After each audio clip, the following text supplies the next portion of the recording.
जय हिंद बच्चों, कैसे हैं आप सभी। मैं अमरेंद्र श्रीवास्तव आप सभी का आपके अपने परिवार एग्जामपुर में स्वागत करता हूं। हम है एग्जामपुर कलम से क्रांति। किससे क्रांति बच्चों? तो कलम से क्रांति। सभी को जय हिंद, सभी को राधे राधे।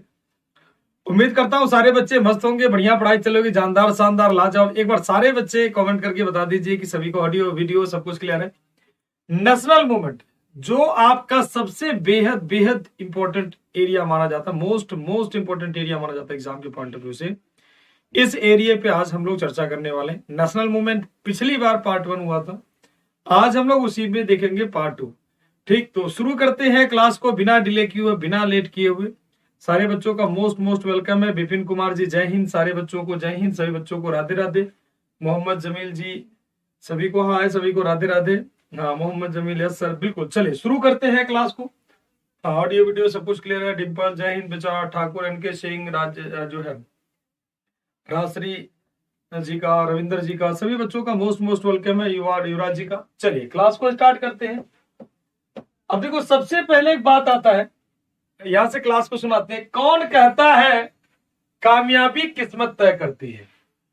कहते ना किस्मत किस्मत किस्मत, हर चीज किस्मत तय नहीं करती है। कौन कहता है कामयाबी किस्मत तय करती है? इरादों में दम हो तो मंजिलें भी झुका करती हैं। बस इरादा आपका होना चाहिए। इरादा अगर आपका है कि हम कुछ भी कर सकते हैं, तो चाहे आईएएस बनना हो, चाहे एनडीए में सिलेक्शन लेना हो, चाहे सीडीएस, चाहे कोई भी एग्जाम भारत का हो, या कोई भी वर्क हो, उन सबको कंप्लीट करने में टाइम नहीं लगता है। बस एक ही चीज होना चाहिए, इरादों में दम। कहते हैं नेक इरादे होने चाहिए। अगर इरादे नेक है तो कुछ भी आप कर सकते हो। नेक इरादे होने चाहिए, इरादे में दम होना चाहिए। दम कहते हैं ना, हर एक काम करो पूरे मेहनत से, शिद्दत से। चलिए शुरू करते हैं क्लास को फटाफट तेजी से। तो वही चीजें हमने यहाँ पर छोटे छोटे लाइनों में भी लिख दिया। कौन कहता है इरादों में दम नहीं होता? तो शुरू करते हैं क्लास को फटाफट तेजी से। देखो, विनोबा भावे, बाल गंगाधर तिलक, अरुणा आसफ अली, सरोजिनी नायडू। आज का सवाल हर तरह का होगा, मॉडरेट भी होगा, मिक्स भी होगा, इजी भी होगा, सब तरह के सवाल होंगे। टफ भी होगा, टफ से टफ भी होगा। तो देखो, लिस्ट 1 को लिस्ट 2 से मैच करना है। विनोबा भावे, बाल गंगाधर तिलक जी, अरुणा आसफ अली, श्रीमती सरोजिनी नायडू। दूसरी तरफ है क्या? होम रूल आंदोलन, व्यक्तिगत सत्याग्रह, धरासना रेड और भारत छोड़ो आंदोलन। तो मिलाते हैं इनको फटाफट तेजी से, बाजीराव की रफ्तार। विनोबा भावे जी क्या करते? व्यक्तिगत सत्याग्रह, इंडिविजुअल सत्याग्रह। कौन? विनोबा भावे जी। बाल गंगाधर तिलक क्या करते? तो बाल गंगाधर तिलक होम रूल आंदोलन। बाल गंगाधर तिलक क्या होता? होम रूल आंदोलन। अरुणा आसफ अली किससे रिलेटेड होती हैं? तो भारत छोड़ो आंदोलन से। सरोजिनी नायडू किससे? तो धरासना नमक फैक्ट्री से।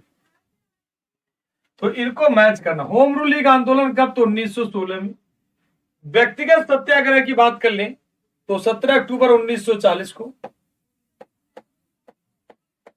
1940 को धरासना नमक फैक्ट्री पे जब रेड आर्मरी होती है 1930 के दौरान। ठीक, भारत छोड़ो आंदोलन की बात करोगे तो 1942 के दौरान। ये सारे के सारे मूवमेंट है, सबके सब लीडर होते हैं जो अलग अलग टाइम पे अलग अलग काम करते हैं। तो राइट आंसर आपका क्या हो जाएगा? तो आपका सही आंसर हो जाएगा ए, आपका राइट आंसर हो जाएगा। ठीक, क्या आंसर हो जाएगा? तो ए आप लोगों का राइट आंसर इसका बनता है। नेक्स्ट क्वेश्चन की तरफ चलते हैं। अगला सवाल क्या कह रहा है भाई? अगला सवाल, निम्न में से कौन सी जोड़ी सही है? Vinoba Bhave second individual satyagrahi, Chittaranjan Das Deshbandhu, William Wedderburn 1907 के कांग्रेस के सभापति, Shyamji Krishna Varma Paris India House के founder. Which of the following pair is correct? Vinoba Bhave second individual satyagraha, C R Das Deshbandhu Chittaranjan Das, William Wedderburn Congress president in 1907, Shyamji Krishna Varma foundation of Indian house in Paris. तो बताओ इसका कौन सा जोड़ा सही है? बताओ। ठीक, इसका कौन सा आंसर होगा? तो देखते हैं भाई। तो विनोबा भावे जी सेकंड इंडिविजुअल सत्याग्रही थे, तो ये गलत है, क्योंकि विनोबा भावे जी सेकंड नहीं। पहला बात तो व्यक्तिगत सत्याग्रह 17 अक्टूबर 1940 को विनोबा भावे जी ही करते हैं, तो पहले सत्याग्रही थे। कौन? तो फर्स्ट सत्याग्रही थे। ये क्या तो सेकंड इंडिविजुअल सत्याग्रही जो माने जाते हैं, सेकंड वाले, वो माने जाते हैं जवाहरलाल नेहरू। कौन माने जाते हैं? तो JL नेहरू। तो ये आपका पहला तो गलत है। चितरंजन दास, देश बंधु चितरंजन दास, ये आपका राइट आंसर क्या हो जाएगा? सही हो जाएगा बी, देश बंधु चितरंजन दास। ठीक, अगले पॉइंट पे आते हैं। क्वेश्चन नंबर 3 क्या कहता है? सिपाही विद्रोह के समय भारत का गवर्नर जनरल कौन था? Lord Canning, Lord Wavell, Lord Dalhousie, Lord Lytton. अब देखो सिपाही म्यूटिनी कब होता है भाई? The sipahi mutiny, who was the governor general of India during sipahi mutiny. तो सिपाही म्यूटिनी का मतलब हो गया रिवोल्ट ऑफ 1857। इस दौरान बेटा तो रिवोल्ट ऑफ 1857, 1857 का विद्रोह। तो ये पूछ रहा 1857 के विद्रोह के समय, 1857 के रिवोल्ट के समय कौन था जो है गवर्नर जनरल? तो 1857 के रिवोल्ट के दौरान गवर्नर जनरल कौन था? तो लॉर्ड कैनिंग। कौन होगा? तो लॉर्ड कैनिंग आपका राइट आंसर हो जाएगा। मतलब क्या? तो ए आपका राइट आंसर हो जाएगा। कौन होगा? तो लॉर्ड कैनिंग। लॉर्ड कैनिंग इसका राइट आंसर हो जाएगा। ए आपका सही आंसर हो जाएगा, लॉर्ड कैनिंग। ठीक है ना? लॉर्ड लिटन ने बेटा लॉर्ड कैनिंग, लॉर्ड डलहौजी भी नहीं, लॉर्ड कैनिंग। हाँ, ठाकुर एनके सिंह, बढ़िया आंसर बच्चे, ए आंसर। हाँ, ए आंसर युवराज जी का, रुपेश जी का, सादिया जी का, सभी बच्चों का लॉर्ड कैनिंग। ठीक है ना? और ये लास्ट गवर्नर जनरल माने जाते हैं, last governor general, last governor general. और यही माने जाते हैं कि आप तो फर्स्ट वायसराय, विद्रोह के बाद यही वायसराय बन जाते हैं, फर्स्ट वायसराय। तो लॉर्ड कैनिंग अंतिम गवर्नर जनरल, पहले वायसराय माने जाते हैं। इस क्वेश्चन की तरफ आते हैं। आजाद मुस्लिम कॉन्फ्रेंस, खकसार पार्टी, खुदाई खिदमतगार, कृषक प्रजा पार्टी, इसको मिलाना है भाई कौन कौन से है? अब्दुल गफ्फार खान, अल्लाह बख्श, अल्लामा मशरिकी, फजलुल हल, सिकंदर हयात खान। तो मिलाते हुए कौन सा पर्सन क्या था? चलो सेम चीज का इंग्लिश में उठा ले रहे हैं, जल्दी से मिलाओ कौन सा। तो आजाद मुस्लिम कॉन्फ्रेंस, आजाद मुस्लिम कॉन्फ्रेंस के थे कौन? अल्लाह बख्श जी। खकसार पार्टी के कौन थे? तो खकसार पार्टी के अल्लामा मशरिकी। और बात कर लेते हैं, खुदाई खिदमतगार थे, आपको बड़े अच्छे से पता है, अब्दुल गफ्फार खान। खकसार पार्टी आपका हो जाता है कौन? खकसार पार्टी का फजलुल हक। तो मिला लेते हैं। तो ए का 2, तो ए का 2 ये भी नहीं होगा, ए का 2 ये भी नहीं, तो 2 आंसर बन रहा है। बी का 3, तो 3 दोनों बन रहा है।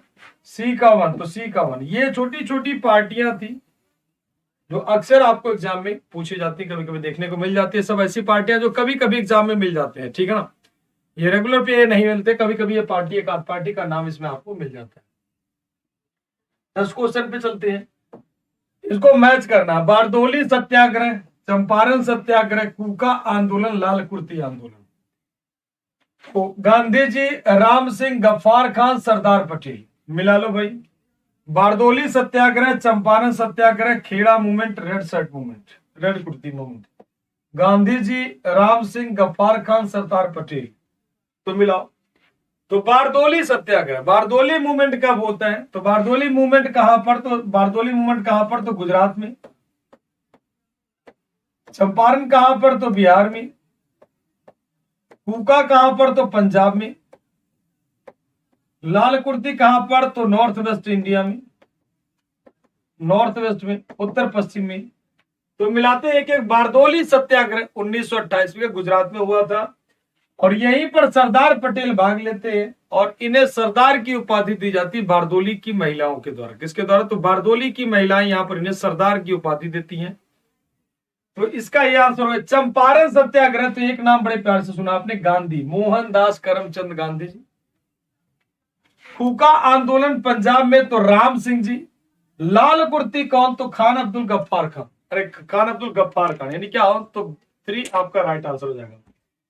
तो ए का 4, ए का 4, ए का 2, ये सारे खत्म हो गए। बी का 1, तो बी का 1, तो ए ही आपका राइट आंसर हो गया। ठीक है ना? ए आप लोगों का राइट आंसर हो गया। चलिए सभी बच्चों का आंसर बढ़िया है। A answer Guruji, A answer Guruji, A answer. हाँ, 4 1 2 3, बिल्कुल 4 1 2 3 आपका राइट आंसर हो जाएगा। तो ये आपका सही आंसर हो गया, ठीक है। हाँ, तो ये आपका सही आंसर हो जाएगा। नहीं नहीं नहीं, चंपारण गांधी जी भाई, और कहा कौन इसमें गांधी जी? चंपारण तो वैसे भी आप लोग आंख बंद करके मार करते तब भी चंपारण गांधी जी आते हैं। अच्छा, गांधी जी को देखो, इसमें आप ट्रिक भी आपका चल सकता था। मान लीजिए इसमें से कुछ नहीं पता है, तो एक तो पता है कि चंपारण आंदोलन किसने, गांधी जी का पहला आंदोलन था, तो यहां से भी उठाते तो थोड़ी थोड़ी संभावना आपकी बन जाती, मतलब यहां से भी उठाते थोड़ी थोड़ी प्रोबेबिलिटी बन जाती है। हालांकि उसमें भी है, लेकिन कम से कम दो आपको पता होना चाहिए। दो पता होगा तो इसका आंसर दे सकते हो। Which party was founded by Subhash Chandra Bose after leaving the Congress in year 1939? वर्ष 1939 में कांग्रेस छोड़ने के बाद सुभाष चंद्र बोस ने किस दल की स्थापना की थी? तो कांग्रेस छोड़ने के बाद सुभाष चंद्र बोस ने कौन से दल की स्थापना की, से कौन सा दल बनाया था? बड़ा प्यारा सा सवाल है। Indian freedom party, revolutionary front, Azad Hind Fauj या फिर फॉरवर्ड ब्लॉक? तो कौन सी पार्टी बनाते हैं? बड़ा प्यारा सा सवाल है, कौन सी पार्टी वो बनाते हैं, ठीक है ना, कौन सी पार्टी बनाते हैं? हाँ, तो इसका आंसर बताएं।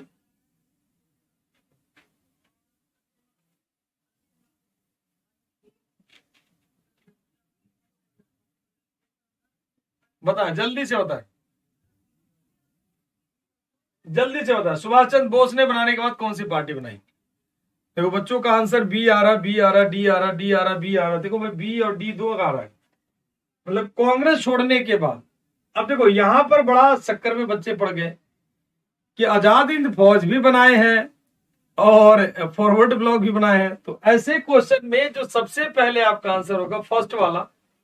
फर्स्ट वाला का मतलब जो सबसे पहले जो पार्टी बनाते हैं उसे आपको मार्क करना है।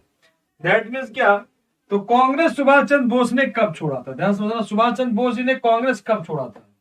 तो 1939 में, यहां पर यह ईयर 1939, 1939 में यहां पर बात करें। 1939 में आजाद हिंद फौज बनता ही नहीं है, तो जो आप लोग आजाद हिंद फौज मार्क कर इसे बाहर कर दो,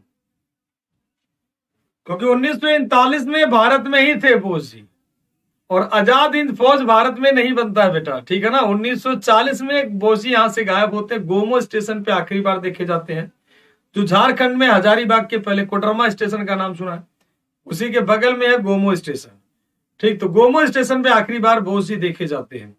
वो सब बातें तो ठीक है, लेकिन 1939 में पूछ रहा है, तो 1939 में त्रिपुरी अधिवेशन होता है, जिसमें दो लोग खड़े होते हैं, एक सुभाष चंद्र बोस, दूसरे पट्टभी सीतारमैया, जिसमें सुभाष चंद्र बोस जीत जाते हैं। पिछली नेशनल मूवमेंट के क्लास में ये था, सुभाष चंद्र बोस जी जीत जाते हैं, पट्टभी सीतारमैया जी हार जाते हैं, ठीक। फिर बोस जी ने एक पार्टी बनाई थी, कौन सी? तो फॉरवर्ड ब्लॉक पार्टी। कौन सा? तो फॉरवर्ड ब्लॉक पार्टी बनाई थी। आजाद हिंद फौज बाद में ही, ये बाद में 1939 में नहीं है, ये 1939 में नहीं है, ठीक है ना। तो ये आपका आंसर नहीं होगा, ठीक। हाँ, तो थोड़ा ध्यान से आपको इसको करना है। हाँ, त्रिपुरी अधिवेशन के बाद ही। बढ़िया आंसर बच्चों। निम्नलिखित कथनों पर विचार करिए तथा नीचे दिए गए कूटों का सही आंसर चुनिए। सुभाष चंद्र बोस ने फॉरवर्ड ब्लॉक पार्टी का गठन किया। Bhagat Singh Hindustan republican socialist association के फाउंडर में से एक थे, ठीक। The forward bloc party was founded by Subhash Chandra Bose. Subhash Chandra Bose formed the forward bloc party. ये तो अभी जस्ट आपने देखा है, तो ये आपका 100% सही है, कहीं कोई दिक्कत वाली बात ही नहीं, क्योंकि अभी तुरंत आपने देखा है, तो ये तो आपका आंसर ठीक है। Bhagat Singh was one of the founder of the Hindustan republican association. तो हिंदुस्तान रिपब्लिकन एसोसिएशन कब बनता? तो 1928 में, और उसके फाउंडर मेंबर में से भी एक थे, कौन? तो भगत सिंह जी। एक्चुअल में फाउंडर मेंबर में से पूछ रहा है, संस्थापकों में से एक थे, founder of the Hindustan Republican में से एक ये भी थे। ये बनता 1928 में, कहां पर बेटा? तो फिरोज शाह कोटला में बनता है, फिरोज शाह कोटला। इनमें मेन जो पर्सन थे आपके चंद्रशेखर आजाद जी थे, चंद्रशेखर आजाद। और चंद्रशेखर आजाद जी का साथ देते हैं कौन? तो बाकी सब लोग मिल करके। तो इसका सही आंसर होगा क्या? तो सी आप लोगों का राइट आंसर हो जाएगा, कि बोथ 1 and 2, मतलब क्या? सी आप लोगों का राइट आंसर हो जाएगा, जो आपका सही माना जाता है, ठीक। तो सी इसका सही आंसर होगा कि सुभाष चंद्र बोस और कौन? सुभाष चंद्र बोस ने फॉरवर्ड ब्लॉक पार्टी बनाई थी, सुभाष चंद्र बोस जी ने। भगत सिंह ने हिंदुस्तान सोशलिस्ट रिपब्लिकन एसोसिएशन 1928 में फिरोज शाह कोटला दिल्ली में बनाते। चंद्रशेखर आजाद इसके मेन पर्सन थे। Which of the following revolutionary was hanged in Gorakhpur jail? तो गोरखपुर जेल में कौन से रिवोल्यूशनरी को हैंग किया गया था? अब एक सवाल आता है कि इन्हें हैंग क्यों किया गया था? तो इन्होंने काकोरी में ट्रेन की लूट की थी। काकोरी में ट्रेन की लूट की थी। सबसे पहली बात, इन्हें हैंग क्यों किया गया था, इन्हें फांसी क्यों दी गई थी? तो आपको पता, काकोरी ट्रेन डकैती, काकोरी ट्रेन में जो होता था, काकोरी ट्रेन की में कितना, तो काकोरी ट्रेन की डकैती 1925 में। ठीक, तो 9 अगस्त 1925 में काकोरी में ट्रेन को लूटते हैं। कब? तो 9 अगस्त 1925 को। ठीक, तो 9 अगस्त 1925 में काकोरी में ट्रेन को लूटते हैं। लूटने के बाद ये सारे लोग खजाना लेकर गायब हो जाते हैं। और इसके जो मास्टरमाइंड थे, काकोरी ट्रेन डकैती के जो मास्टरमाइंड थे, वो राम प्रसाद बिस्मिल थे। तो काकोरी ट्रेन के जो मास्टरमाइंड थे, बात करें काकोरी ट्रेन के जो मास्टरमाइंड थे वो कौन थे? तो मास्टरमाइंड इसके कौन थे? इसके मास्टरमाइंड जो माने जाते थे कौन? तो राम प्रसाद बिस्मिल जी। राम प्रसाद बिस्मिल जी इसके मास्टरमाइंड माने जाते थे। ठीक, इन्होंने ट्रेन को लूटने का पूरा प्रोजेक्ट बना लिया था, कैसे कैसे ट्रेन लूटना है, क्या क्या कहानी है। अब गवर्नमेंट ने इनके ऊपर खूब इनाम रखा और ये सारे लोग पकड़े गए। पकड़े जाने के बाद इनके ऊपर, ठीक, पकड़े जाने के बाद इनके ऊपर जो केस चलाया गया, ट्रायल चलाया गया और इन्हें फांसी अलग अलग जेल में, 4 लोगों को पकड़ा गया था। ये 4 के चारों लोग हैं, चारों लोगों को फांसी दे गए थे अलग अलग जेल में। जैसे रोशन सिंह जी को कहां पर? तो नैनी जेल में फांसी दे दी गई थी, नैनी जेल, इन्हें फांसी दे दी गई थी। अशफाकुल्ला खान को कहां पर? तो फैजाबाद जेल में। इन सबको अलग अलग फांसी दी फैजाबाद जेल में। अच्छा, ये सारे किसके मेंबर थे? जितने भी लोग थे, ये सारे जो मेंबर थे किसके? तो HRA के। HRA का मतलब क्या होता है बेटा? तो हिंदुस्तान रिपब्लिकन एसोसिएशन। किसके मेंबर थे? तो हिंदुस्तान रिपब्लिकन एसोसिएशन। वहीं पर राजेंद्र लाहिड़ी जी को गोंडा का नाम सुना होगा, गोंडा, गोंडा बहराइच, ये सब नाम सुना होगा आपने, गोंडा बहराइच बलरामपुर। ठीक है, तो वहीं पर गोंडा, गोंडा जेल में दिया गया था। गोंडा कहां पर है, कौन से राज्य में है बताओ आप लोग? गोंडा कौन से स्टेट में? यूपी, बिहार, झारखंड, मध्य प्रदेश, कहां पर है? वहीं पर अगर बात करें राम प्रसाद बिस्मिल को, तो इनको दिया गया था गोरखपुर जेल में, गोरखपुर। तो इसमें पूछ क्या रहा? तो गोरखपुर जेल में। तो आपका राइट आंसर क्या हो जाएंगे? राम प्रसाद बिस्मिल जी। ठीक, तो ये हो जाएंगे राम प्रसाद बिस्मिल जी। ठीक, तो आंसर क्या हो जाएंगे? राम प्रसाद बिस्मिल जी। ए सभी का आंसर है, बढ़िया।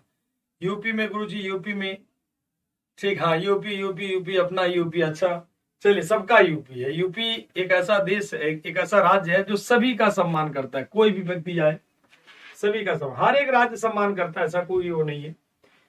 वर्ष 1857 के विद्रोह के संदर्भ में किसे उसके मित्र ने धोखा दिया था तथा उसे अंग्रेजों द्वारा बंदी बनाकर मार दिया गया था? तो देखो, इसमें 4 ऐसे स्वतंत्रता सेनानी है, ऐसे कह सकते हो। 1857 के विद्रोह के बहुत माने जाने पर्सन है जो इस विद्रोह में पार्टिसिपेट लेते हैं। खान बहादुर खान, ये बरेली में नेतृत्व करते हैं। तात्या टोपे कानपुर के नेता थे। कुंवर सिंह बिहार के नेता थे, जिन्हें बिहार का शेर कहा जाता है। और वहीं पर नाना साहब कहां पर? तो नाना साहब कहां के थे? तो कानपुर के। कानपुर के लीडर ये भी थे, कानपुर के लीडर ये भी थे। और वो कहां के थे? तो बिहार के लीडर थे। इन्हें कहा जाता है लायन ऑफ बिहार। लेकिन इसमें क्वेश्चन क्या है कि किसको धोखा दिया था? तो तात्या टोपे को उनके मित्र ने धोखा दिया था। इनका ओरिजिनल नेम तात्या टोपे का क्या था? तो इनका ओरिजिनल नेम था रामचंद्र पांडुरंग। रामचंद्र पांडुरंग इनका ओरिजिनल नेम था। क्या नाम था? तो रामचंद्र पांडुरंग इनका ओरिजिनल नेम। ठीक, रामचंद्र पांडुरंग इनका क्या था? तात्या टोपे जी का ओरिजिनल नेम था। इन्हीं को इनके मित्र द्वारा धोखा दिया गया था और उन्हें फांसी चढ़ा दी गई थी। हाँ हाँ, कुंवर सिंह को बिल्कुल बिहार का शेर कहा जाता, लाइन ऑफ बिहार। अंग्रेजों को 3 बार हराया था, याद करो पिछली क्लास में हमने बताया होगा। ठीक, 3 बार हराया था, फिर भी जो अंग्रेजों हाथ काट गया तो हाथ काट के गंगा मैया को चढ़ा दिया, इसलिए बिहार का शेर कहा जाता है। Question number 10, who among the following translate of Kalidas famous work Shakuntala into English for the first time? पहली बार शकुंतला का अंग्रेजी में ट्रांसलेट किसने किया था? पहली बार शकुंतला का इंग्लिश में ट्रांसलेट किसने किया था? चार्ल्स विल्किंसन ने, हेनरी कोलब्रुक ने, जॉन वोल्फगांग वॉन गेट या फिर सर विलियम जोन्स? तो पहली बार कालिदास की प्रसिद्ध रचना शकुंतला का कौन ट्रांसलेट करता है? तो शकुंतला का ट्रांसलेट करने वाले पर्सन कौन थे? तो सर विलियम जोन्स। तो सर विलियम जोन्स। ठीक है, ये सारे लोग कोई भी साहित्य, कोई भी किताब, उसको पढ़ने में बड़ा रुचि लगाते थे, बहुत अच्छे रुचि लगाते थे। तो ये हो जाता आपका क्या? Sir William Jones. क्या आंसर हो जाएगा? Sir William Jones. 10 क्वेश्चन की तरफ आते हैं। चले अगले क्वेश्चन पे जाने से पहले जानदार शानदार बेहतरीन इंफॉर्मेशन जान लीजिए। जो भी बच्चे एनडीए 2023 को टारगेट किया है और हम लोगों के साथ एप्लीकेशन के थ्रू पढ़ना चाहता है, तो उसके लिए बेहतरीन बैच है, और बैच का नाम क्या है? तो Garud foundation. Garud foundation batch से आप जरूर जुड़े। और इसके लिए आपको कोड क्या यूज करना? तो EDW50, जिसमें आपका पूरा का पूरा प्रॉपर थियोरी क्लासेस चलती है। पूरा का पूरा प्रॉपर थ्योरी क्लासेस यहाँ पे चलाई जाती है, A to Z सब कुछ थ्योरी क्लास चलाई जाती है। वहीं पर अगर आप XY से जुड़ रहे हैं तो इसके लिए भी 1199 रुपए फीस है। इंडियन नेवी के लिए भी सेम फीस है। इंडियन आर्मी 999 रुपए का। तो यहाँ पर अगर आप इससे जुड़ रहे एनडीए फाउंडेशन से, तो इसमें आपको वेल एक्सपीरियंस फैकल्टी मिलेगी, अच्छी खासी, जानदार शानदार बेहतरीन। और बात कर लेते हैं अगर हम आपसे कि CDS1 2023 को टारगेट करके प्रहार बैच है। प्रहार बैच काफी बढ़िया बैच है, इसमें 450 प्लस लाइव क्लासेस होंगे, 450 से ज्यादा लाइव क्लासेस होंगे, 400 प्लस क्लास के पीडीएफ भी प्रोवाइड कराए जाएंगे, 10 प्लस मॉक टेस्ट होगा, करंट अफेयर्स मैगजीन भी लाई जाएगी, और सब्जेक्ट वाइज आपका ई बुक भी इसमें प्रोवाइड करा दिया जाएगा। ठीक, मिलेगा आपको। इसकी फीस कितनी? तो 2399 रुपए। इसके लिए CCS 60 कोड आपको क्या करना? अप्लाई करना, 60% आपका डिस्काउंट हो जाएगा। वहीं पर प्रहार CAPF 2023 को पेपर 1 पेपर 2 2399 रुपए इसकी फीस होगी। इसके लिए भी आपको क्या करना? CCS 60 कोड आपको अप्लाई करना है। CDS OTA 2023 को टारगेट कर गया, ये भी प्रहार बैच है, इसकी फीस 1999 रुपए होंगी। तो ये आपके बैचेज हैं जो आपको जुड़ना चाहिए एप्लीकेशन के थ्रू कि कैसे कैसे क्लासेस चलती हैं। जो बच्चे क्लास किए होंगे उन सबको पता है कि कितने आराम से, कितने इत्मीनान से पढ़ाई जाती है, कोई जल्दबाजी नहीं होती, भागम भाग वाला हिसाब किताब होता ही नहीं। ठीक, सब कुछ इत्मीनान से पढ़ाया जाता है। अब चलिए अगले क्वेश्चन की तरफ। तो हमने पहले ही बता दिया आज का क्वेश्चन हर तरह का है, इजी भी है, मॉडरेट भी है, टफ भी है, सब तरह के सवाल आज आपको मिल जाएंगे जैसा कि आपके एग्जाम में पेपर में आता है। ठीक, तो मॉडर्न हिस्ट्री से कोई सवाल बचने ना पाए, कोशिश मेरी पूरी यही रहेगी। स्वतंत्रता पूर्व अवधि में ब्रिटिश सरकार द्वारा भारत के आधुनिक शिक्षा के प्रचार प्रसार का मुख्य उद्देश्य क्या था? क्योंकि आप वैसे भी जानते हो आपके एग्जाम में ज्यादा टाइम है नहीं, 2-3 महीने कैसे बीत जाएंगे आपको पता भी नहीं चलेगा। तब तक हिस्ट्री कम से कम 3 बार रिवाइज करो, कम से कम हिस्ट्री 2 से 3 बार आप रिवाइज कर लो।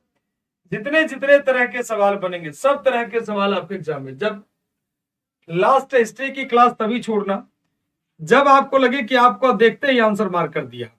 ठीक, ये आपकी हो जाएगी बेहतरीन तैयारी। आप चाहे यूट्यूब पे पढ़ो, चाहे एप्लीकेशन पे पढ़ो, मर्जी आपकी, उसमें कहीं कोई रोक टेक वाली बात है नहीं। तो स्वतंत्रता पूर्व अवधि में ब्रिटिश सरकार द्वारा भारत में आधुनिक शिक्षा के प्रचार प्रसार का मुख्य उद्देश्य क्या था?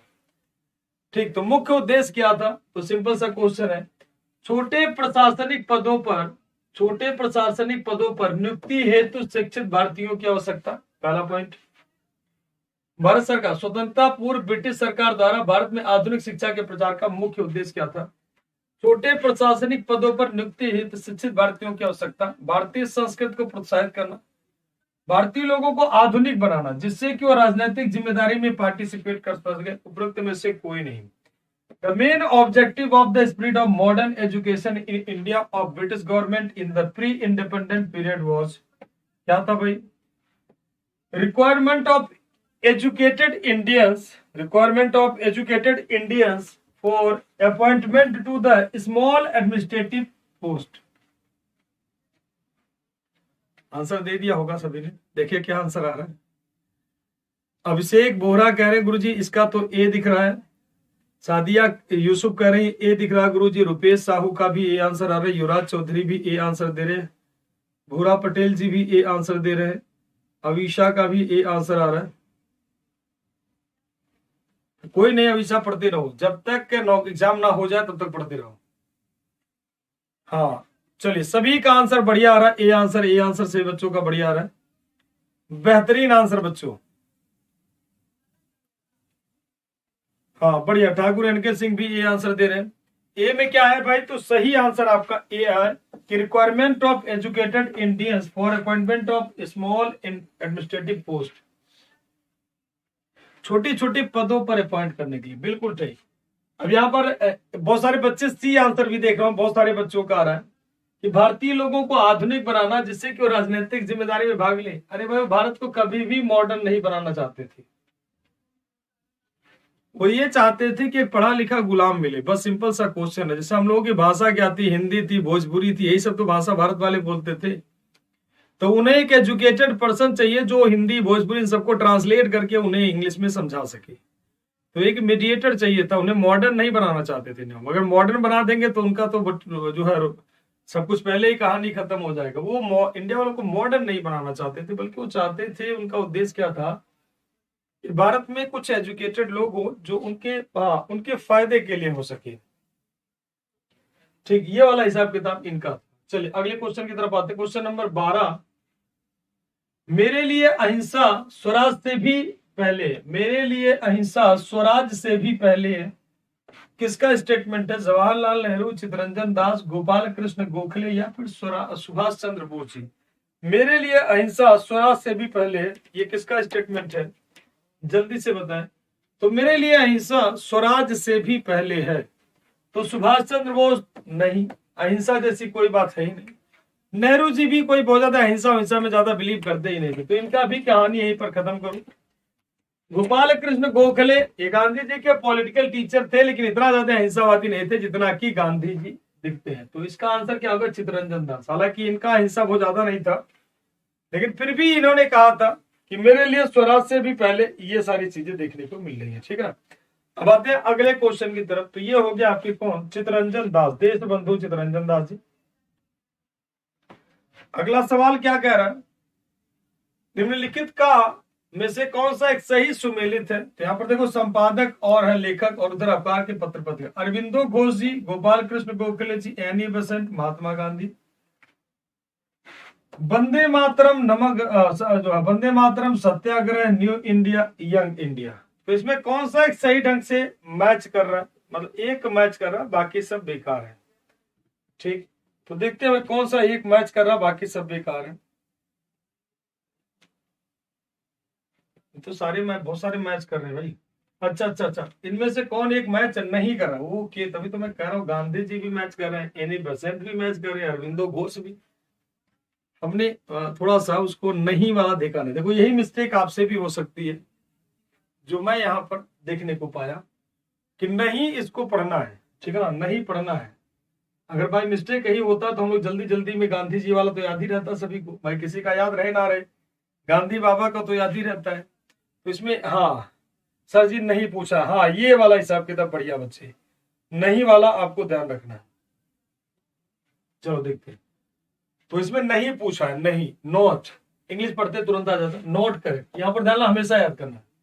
अरविंदो घोष वंदे मातरम तो बेहतरीन जानदार शानदार किताब है, कहीं कोई दिक्कत वाली नहीं। Annie Besant new India, Commonwealth, इस तरह की किताबें any Besant. Mahatma Gandhi young India. और बात करें सत्याग्रह इन अफ्रीका, ये इनकी किताब नहीं, गोखले जी की, गोखले जी की किताब नहीं है। तो गलत आंसर आपका बी होगा, ये आपका सही आंसर नहीं है, बल्कि ये सत्याग्रह इन अफ्रीका किसकी? तो गांधी जी की किताब है, गांधी जी की किताब है कि सत्याग्रह इन अफ्रीका। तो सत्याग्रह उसी को कहा जाता है। तो मोहनदास करमचंद गांधी जी की किताब है बेटा। क्वेश्चन नंबर 14 क्या कह रहा है? कि निम्नलिखित में से कौन सा एक मैच कर रहा। अब इसमें ठीक है, कौन सा मैच कर रहा, which one of the following is correctly match. यहाँ पर देखो नॉट नहीं है बल्कि एक मैच कर रहा है। ठीक, देखते हैं। Valentine Chirol, the Indian struggle, Rafiq Zakaria, the man who divided, Subhash Chandra Bose, Indian unrest, VD Savarkar, unhappy India. तो इसको मिलाना है, कौन सा आपका मैच कर रहा है। तो देखो वैलेंटाइन सिरोल की बात करोगे तो ये इंडियन अनरेस्ट वाला विचारधारा देते हैं, तो ये तो पहले ही आपके बाहर हो गए। इंडियन स्ट्रगल इनकी तो है ही नहीं। ठीक, सुभाष चंद्र बोस वाला हिसाब किताब लागू होता है। इंडियन अनरेस्ट, अनहैप्पी इंडिया, ये भी नहीं। तो man who divided India, the man who divided India, ये रफीक जकारिया की किताब है। The man who divided India किसकी, तो रफीक जकारिया की एक बुक है जो बहुत पूछी जाती है। The man who divided India was book of Rafiq Zakaria. किसकी किताब होगी, तो रफीक जकारिया की बुक होगी, the man who divided India. Question number 15 पे आते हैं। Which were the newspaper of Mr Annie Besant, sorry Mrs Annie Besant for the promotion of home rule movement. तो होम रूल मूवमेंट समाचार पत्र के लिए श्रीमती एनी बेसेंट के समाचार पत्र कौन से हैं। तो एनी बेसेंट के तो केसरी मराठा, ये तो है ही नहीं। केसरी मराठा, जो होम रूल लीग मूवमेंट की बात करोगे तो इन्होंने सितंबर 1916 में अड्यार मद्रास में स्टार्ट किया था।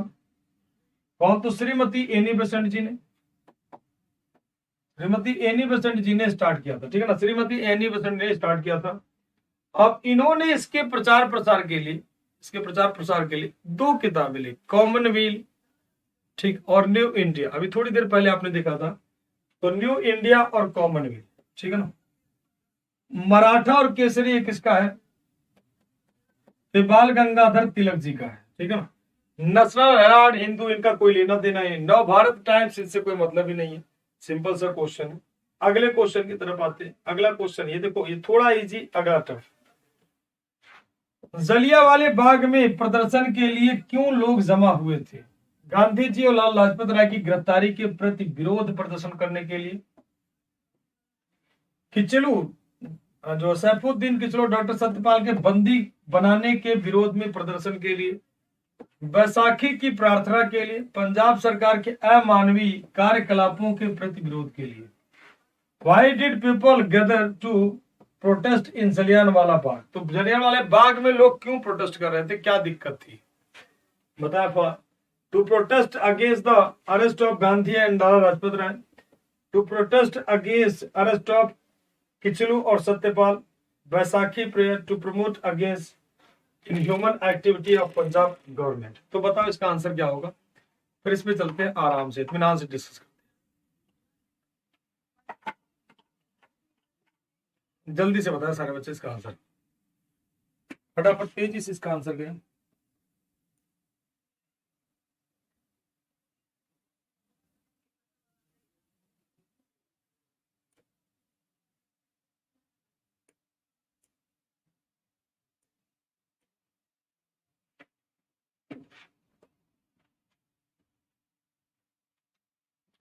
चलिए बताएं आपको। देखो बच्चों के आंसर आ रहे हैं, कुछ बच्चे बी आंसर कर रहे हैं, कुछ बच्चे सी भी आंसर कर रहे हैं। स्वाति सिंह सी नहीं बेटा, बैसाखी के दिन हुआ था, ये आपका होगा। बाकी बी, अभिषेक से लेकर के सावंत से लेकर के भूपूरा पटेल, सभी का आंसर। लाइफ मोटिवेशन जी दूसरी दुनिया में पहुंच रहे हैं, डी आंसर मार्क कर रहे हैं। थोड़ा थोड़ा लॉजिक भी लगा लिया करो प्यारे बच्चों। देखो जलियांवाला बाग ट्रेजेडी कब होता है, तो 13 अप्रैल 1919 को, ठीक है ना। सिंपल सा क्वेश्चन है। 13 अप्रैल 1919 को जलियांवाला बाग हत्याकांड होती है। लेकिन वो क्यों होती है, तो उसके पहले जब एक एक्ट आता है, रोलैक्ट एक्ट, ध्यान से सुनना, रोलैक्ट एक्ट आता है। रोलैक्ट एक्ट में क्या था, एक एक्ट आता है, कौन सा एक्ट आता है, तो रोलैक्ट एक्ट। एक एक्ट लाया जाता है ब्रिटिश गवर्नमेंट के द्वारा, और वो एक्ट का नाम क्या होता है, रोलैक्ट एक्ट। एक एक्ट आता है Rowlatt act. Rowlatt act, Rowlatt act में क्या था, no advocate, no advocate, no judiciary, no judiciary any person any place without any reason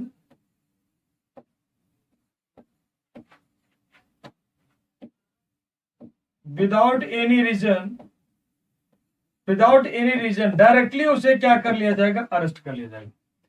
इसीलिए इसे नाम दिया गया क्या, तो ब्लैक एक्ट। क्या नाम दिया गया, तो ब्लैक एक्ट। काला कानून के नाम से प्रसिद्ध हुआ। कौन सा, तो रोल एक्ट। इसमें रूल ही नहीं था, बताना ही नहीं था कि क्या कारण क्या ना। तो no advocate no judiciary any person any place without any reason. अब इसी के अगेंस्ट कांग्रेस ने स्टार्ट कर दिया सत्याग्रह। इसी के अगेंस्ट में, इसके विरोध में कांग्रेस ने क्या कर दिया, तो कांग्रेस ने स्टार्टेड सत्याग्रह। इसके विरोध में क्या होता है, तो कांग्रेस स्टार्टेड सत्याग्रह। कांग्रेस ने क्या किया, सत्याग्रह की शुरुआत कर दी। ठीक, सिंपल सा क्वेश्चन देखो। इसके विरोध में कांग्रेस ने सत्याग्रह स्टार्ट कर दिया और कांग्रेस के जितने भी लीडर थे, जहां जहां भी थे, सब पकड़ लिए गए। ठीक है ना, सब पकड़ लिए गए। तो सभी कांग्रेस के लीडर, कांग्रेस स्टार्टेड सत्याग्रह, कांग्रेस के जितने भी लीडर थे, लीडर ऑफ कांग्रेस, ये अरेस्ट कर लिए गए। क्या करो बेटा, तो arrested by British government. British government ने कांग्रेस के सभी नेताओं को अरेस्ट कर लिया। उसी में दो माने जाने लीडर थे, डॉक्टर सत्यपाल और सैफुद्दीन किचलू। कौन थे, तो डॉक्टर सत्यपाल और सैफुद्दीन किचलू। उनको गिरफ्तार कर लिया गया। किसको, तो डॉक्टर सत्यपाल एंड सैफुद्दीन किचलू बेटा,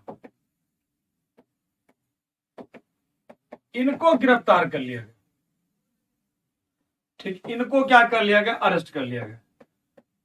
ठीक है, और अरेस्ट कहां पर किया गया, तो पंजाब में।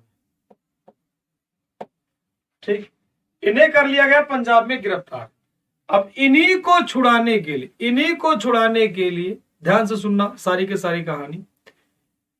कि रोल एक्ट आया, उसे काला कानून, किसी व्यक्ति को सीधे जो है उसकी कहीं भी तलाशी ले सकते हो, कभी भी ले सकते हो, कोई कारण नहीं बताना, छोटा सा लीगल प्रोसीजर को फॉलो करके सीधे उठा करके जेल में डाल दो, इसीलिए इसे काला कानून कहा गया। कांग्रेस ने इसका विरोध किया और सत्याग्रह की स्थापना कर दी। कांग्रेस के मोस्टली नेता अरेस्ट होने लगे। उसी से दो नेता माने जाते हैं, डॉक्टर सत्यपाल और सैफुद्दीन किचलू। इन दोनों लोगों को अरेस्ट कर लिया गया। तो इन्हीं को छुड़ाने के लिए जलियांवाले बाग में क्या की गई, तो मीटिंग बुलाई गई। और जलियांवाले बाग की एक खासियत है, उसका एंट्री और एग्जिट दोनों एक ही गेट था। मतलब 1 एंट्री और 1 एग्जिट, एक ही एंट्री और एक ही एग्जिट गेट था। ठीक, एक ही एंट्री और एक ही एग्जिट गेट था। तो यहां पर पहुंचता है कौन, तो जनरल डायर। यहां पर पहुंचा कौन, तो जनरल डायर। तो जनरल डायर जब यहां पर पहुंचता है तो कहता है फायर करो। तो जो भीड़ से शांति से भीड़ हो इकट्ठा थी, उनपे फायर कर देता है। और फायर कर देते हैं तो इसमें लगभग 1000 के आसपास, 1000 के आसपास लोग मारे जाते हैं। तो लगभग 1000 के लोग आसपास इसमें मारे गए, और 1100 भी कह सकते हो। ये कांग्रेस की रिपोर्ट कहती है। जनरल डायर गोली चलवाता। और सबसे बड़ी बात है, उस दिन बैसाख का मेला लगा हुआ था। कौन सा मेला लगा था, तो बैसाख का मेला लगा हुआ था। जिस दिन जलियांवाले बाग में मीटिंग बुलाई गई थी, जलियांवाले बाग में, उस दिन बैसाख का मेला लगा हुआ था। मेला घूमने बहुत सारे लोग आए थे। और जब मेला घूमे तो जलियांवाले बाग में उसी बात को लेकर के क्या चल रहा था, तो प्रदर्शन चल रहा था। उसी में लोग जमा हुए थे। तो जमा हुए थे उसी बात को लेकर के, कौन, तो सत्यपाल और सैफुद्दीन किचलू को छुड़ाने के लिए, इसीलिए जमा हुए थे। तो प्रोटेस्ट अगेंस्ट अरेस्ट हो। ठीक, और जनरल डायर पहुंचता, गोली चलवा देता है। लेकिन उसके बाद एक हंटर कमेटी की रिपोर्ट बनती है। उस रिपोर्ट में कहा गया सिर्फ 379 लोग मारे गए, जबकि एक्चुअली इन्होंने कितना मारा था, तो 1000 के आसपास इन्होंने मर्डर किया था। और उन्होंने अपने रिपोर्ट में कहा कि सिर्फ और सिर्फ कितने, तो 379 लोग मारे गए। कहने का मतलब जली पर क्या करना, नमक छिड़कना। आज भी इस घटना के लिए अंग्रेजों ने सॉरी नहीं बोला, क्योंकि वो 100 साल पूरा हो चुका था। तो उम्मीद थी कि लोग सॉरी बोलेंगे। अब ये घटना इतना जीवंत था, इतना खतरनाक था कि लोगों के रोम रोम तक हिल गए, ऐसे समझ लो। ठीक है, निर्भया कांड याद करो जरा थोड़ा सा, 16 दिसंबर वाला निर्भया कांड, जो लड़की के साथ गलत हुआ था। कि पूरे देश के ऐसे कह लेना जैसे कोई दरिंदा होता है ना, कहते हैं ना बिल्कुल दरिंदे को जानते हो ना, दरिंदा ऐसा होता है कि क्या बोलूं मैं उसके बारे में, मतलब गलत व्यक्ति होता है, ठीक है ना। तो उसी तरह से यहाँ पर अगर हम लोग बात कर लें तो यहाँ पर जनरल डायर जब खड़ा होता है, मतलब निहत्थे लोगों पर गोली चलवाना ये कहीं से अच्छा थोड़ा नहीं लगता है। अब सबसे बड़ी बात, ये घटना से जितने भी भारत के बहुत सारे पॉलिटिकल लीडर थे, जैसे आप में से किसी 2-4 बच्चों ने आंसर दिया था गुरुजी वो में जो है मॉडर्न बना रहे थे, तो उसी तरह से बहुत सारे लोगों का ओपिनियन था कि हमें मॉडर्न बना रहे थे। कहा कि ये कौन सा आधुनिकता सिखा रहे हैं, यहाँ पर आधुनिकता वाली जैसी कोई बात तो है ही नहीं। इस घटना से इतने लोग परेशान हुए कि सभी ने अपना अपना अलंकरण त्यागना शुरू कर दिया। तो 30 मई 1919 को अपना अलंकरण त्याग करने वाले व्यक्ति कौन थे? तो जमनालाल बजाज जी, महात्मा गांधी जी, तेज बहादुर सप्रू जी या रविन्द्रनाथ टैगोर जी। तो 30 अप्रैल 1919 को अपना अलंकरण कौन त्याग देते हैं? ठीक, तो 30 अप्रैल 1919 को, अरे 30 मई 1919 को कौन त्याग देते हैं? Rabindranath Tagore ji.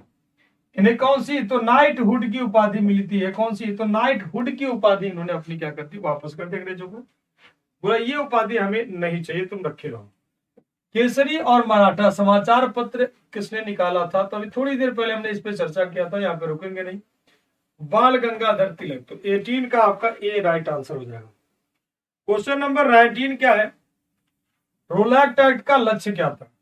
The aim of the Rowlatt act was compulsory economic support to the war effort, युद्ध प्रयासों के अनिवार्य आर्थिक समर्थन, बिना मुकदमा चलाए बंदी बनाना और मुकदमों की संक्षिप्त सुनवाई करना, सुनवाई पर संक्षिप्त प्रक्रिया द्वारा, खिलाफत आंदोलन का दमन, प्रेस पर प्रतिबंध। अब इसका आंसर आप लोग 1 सेकंड में दे सकते हो। Detain without trial and trial cause by summary of process, मतलब समरी प्रोसेस का मतलब कह सकते हो कि एक मिनिमम प्रोसेस कह सकते हो, आप यूज कर सकते हो। जो है सप्रेशन ऑफ द खिलाफत मूवमेंट को सप्रेस करना, दबा देना। रेस्ट्रिक्शन ऑन प्रेस फ्रीडम पे क्या करना, रेस्ट्रिक्शन लगाना। उसका राइट आंसर क्या होगा? इसका आंसर तो सभी बच्चों का सही आना चाहिए। हाँ, सुधीर कुमार सहन जी कह रहे हैं बी आंसर गुरु जी। अभिषेक जी का B answer, Thakur N K Singh B answer. बढ़िया आंसर प्यारे बच्चों, सभी के B answer. No case no hearing directly jail. Yes Priya, बिल्कुल कह सकते हो बेटा, no hearing no case directly jail, बिल्कुल बिल्कुल कह सकते हो। तो ये कह सकते हो 19 का बी आप लोगों का राइट आंसर हो जाएगा। तो राइट आंसर आपका क्या हो जाएगा? बी आपका सही। तो चाहते थे मतलब सीधे एक तरीके से नेशनलिज्म को समाप्त करने का ये इनका टारगेट था। रोलैक्ट एक्ट के संदर्भ में निम्नलिखित में से कौन सा कथन सही है? रोलैक्ट अधिनियम सेडिशन कमेटी की सिफारिश पर आया था, ठीक है। दूसरा, रोलैक्ट सत्याग्रह में गांधी जी ने होम रूल लीग का उपयोग करने का प्रयास किया। साइमन कमीशन के आगमन के विरुद्ध हुए प्रदर्शन रोलैक्ट सत्याग्रह के साथ साथ हुए। इसमें बताना कौन सा आपका सही है। ये तो हो गया इंग्लिश में। अब इसका हम लोग हिंदी में देखते हैं भाई क्या क्या है। तो सबसे पहले आ जाते हैं हिंदी में भी इसका देख लेते हैं। The Rowlatt act was based on the recommendation of sedition committee. बिल्कुल ठीक बात है कि रोलैक्ट एक्ट ने जो आया था, रोलैक्ट एक्ट बेसिकली इसका चेयरमैन था सिडनी रोलैक्ट इसका चेयरमैन था। सेडिशन कमेटी एक रिपोर्ट देती है कि भारत में अगर सब कुछ खत्म करना है तो सबसे पहले जरूरी है जो भारत वालों को फ्रीडम दिया गया है, जो इंडिया वालों को फ्रीडम दिया गया, वो फ्रीडम छीन लो। किसी भी चीज को कहते हैं ना, जैसे ये जब आप किसी अच्छे पोस्ट पे जाओगे कभी जीवन में, जब आप अच्छे पोस्ट पे दैट मीन्स आईएएस बनोगे, तो आपको कई सारे अधिकार होते हैं। एक होता प्यार से समझाना, एक होता दंडे को प्रयोग करना, दंडवत मतलब एक तरीके से कह लो, कि बलवन पॉलिसी अपना करके दंड दे करके समझाना, पीट पाट के समझाना, एक तरीके से कहानी करती है। तो उसी वाला तो सेडिशन कमेटी की रिपोर्ट जो है पे रोलैक्ट एक्ट आता है। The Rowlatt satyagraha Gandhi try to use the home rule league, ठीक है। मतलब सत्याग्रह गांधी स्टार्ट करने की कोशिश करते हैं। होम रूल का मतलब हो गया कि सत्याग्रह, यहाँ होम रूल का अर्थ दोनों दूसरा नहीं समझना है। यहाँ होम रूल लीग का मतलब हो गया सत्याग्रह। तो सत्याग्रह स्टार्ट करने की गांधी कोशिश करते हैं। तो यस बिल्कुल करते हैं, कहीं कोई दिक्कत वाली बात है ही नहीं। अब दूसरा पॉइंट पे आते हैं। होम रूल लीग का मतलब हो गया यहाँ पर, इसका मतलब हो गया क्या, तो सत्याग्रह, यानी इसके अगेंस्ट होना। ठीक, सत्याग्रह। ठीक, तो बिल्कुल ठीक है, कहीं कोई दिक्कत वाली बात नहीं। ये तीसरा गलत है। ठीक, against the arrival of Simon commission, तो साइमन कमीशन रूल एक्ट का कोई लेना देना नहीं, तो इसका राइट आंसर हो गया आपका क्या, तो बी आपका राइट आंसर हो गया। ठीक, नहीं वन नहीं होगा, वन नहीं, ये सत्याग्रह करते हैं कि नहीं वो वाला क्वेश्चन है। ठीक, होम रूल लीग बनाते हैं तो बिल्कुल बनाते हैं, तो उसी को होम रूल लीग, मूवमेंट की बात नहीं, होम रूल लीग की बात है। ठीक, वो मूवमेंट अलग है, ये वाला अलग है, मतलब गांधी स्टार्ट करते हैं उसके विरोध, मतलब विरोध करना ऐसे कह सकते हो। भारत में होम रूल आंदोलन के संचालक कौन थे? Who was the leader of the home rule league in India? तो home rule league in India का लीडर कौन था?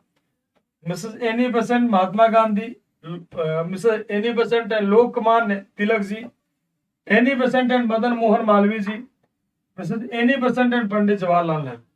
तो होम रूल लीग आंदोलन, होम रूल लीग आंदोलन दो होता है, एक होता है इंडियन होम रूल लीग, चलिए, एक होता है इंडियन होम रूल लीग और दूसरा होता है क्या, all India home rule league. तो दो होम रूल लीग होते हैं, एक होता है इंडियन और दूसरा होता है ऑल इंडिया। दोनों 1916 में होते हैं। दोनों होम रूल लीग मूवमेंट कब होते हैं? 1916 में। 1916 में दोनों आंदोलन होते हैं। एक में कौन होती है, तो श्रीमती एनी बेसेंट, एक में होते हैं कौन, तो श्रीमती एनी बेसेंट, और दूसरे में होते हैं कौन, तो लोकमान्य बाल गंगाधर तिलक जी। तो एक में एनी बेसेंट, दूसरे में लोकमान्य बाल गंगाधर तिलक जी आपके लीडर होते हैं। तो 21 का आपका हो जाएगा क्या, तो बी आप लोगों का राइट आंसर हो जाएगा। तो लोकमान्य तिलक और बाल गंगाधर, लोकमान्य बाल गंगाधर तिलक जी और कौन, तो श्रीमती एनी बेसेंट, ये दोनों उस समय की क्या हो जाते हैं, लीडर हो जाते हैं। सर होम रूल लीग के बारे में थोड़ा सा और बता दें, ठीक है, याद नहीं आ रहा है, चलो ठीक है, आपको बता दे रहे होम रूल लीग के बारे में। देखो, होम रूल लीग मूवमेंट की अगर हम लोग बात करते हैं sir, home rule league movement, ये ना, चलो,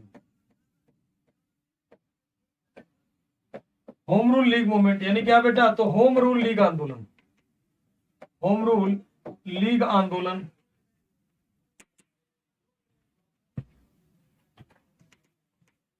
होम रूल लीग आंदोलन।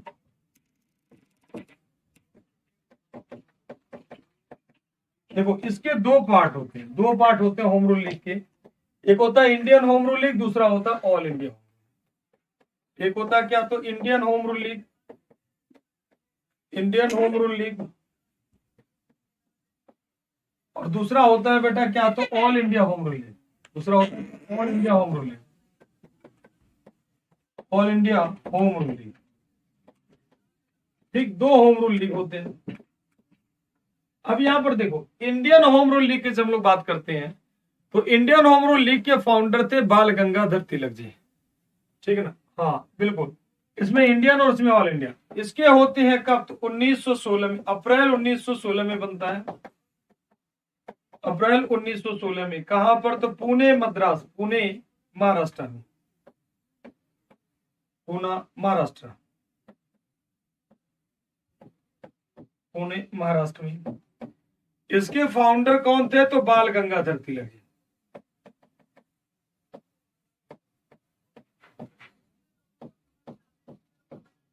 बाल गंगाधर तिलक जी, ठीक।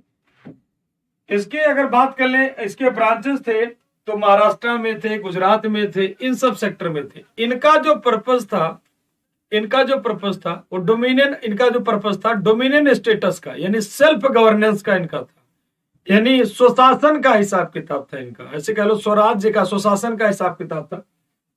मतलब अंडर ब्रिटिश गवर्नमेंट। ये आयरलैंड से प्रभावित था, आयरलैंड, आयरलैंड, आयरलैंड के होम रूल लीग से आंदोलन था।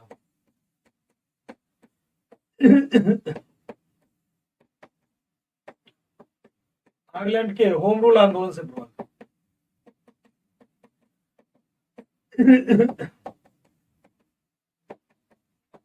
आयरलैंड के होम रूल आंदोलन से क्या था, ये इंस्पायर था। और वहीं पर ये बात कर लें तो सितंबर 1916 में इसके फाउंडर को कहां पर, तो अड्यार मद्रास में। सिंपल सा क्वेश्चन है, अड्यार मद्रास में इसके फाउंडर कौन थी? तो श्रीमती एनी बेसेंट। कैसे याद करोगे? दोनों अभी अभी बता दे रहे हैं, एनी बेसेंट, ये इनके फाउंडर थे। कांग्रेस के मोस्टली जो मेंबर थे, कांग्रेस के अधिकतर जो मेंबर थे, कांग्रेस के अधिकतर जो मेंबर थे वो बनते हैं किसके? तो all India home rule league के मेंबर बनते हैं। अब इन्हें कैसे याद करोगे वो भी मैं आपको समझा दे रहा हूं। हाँ मैंने बताया था, ठीक है।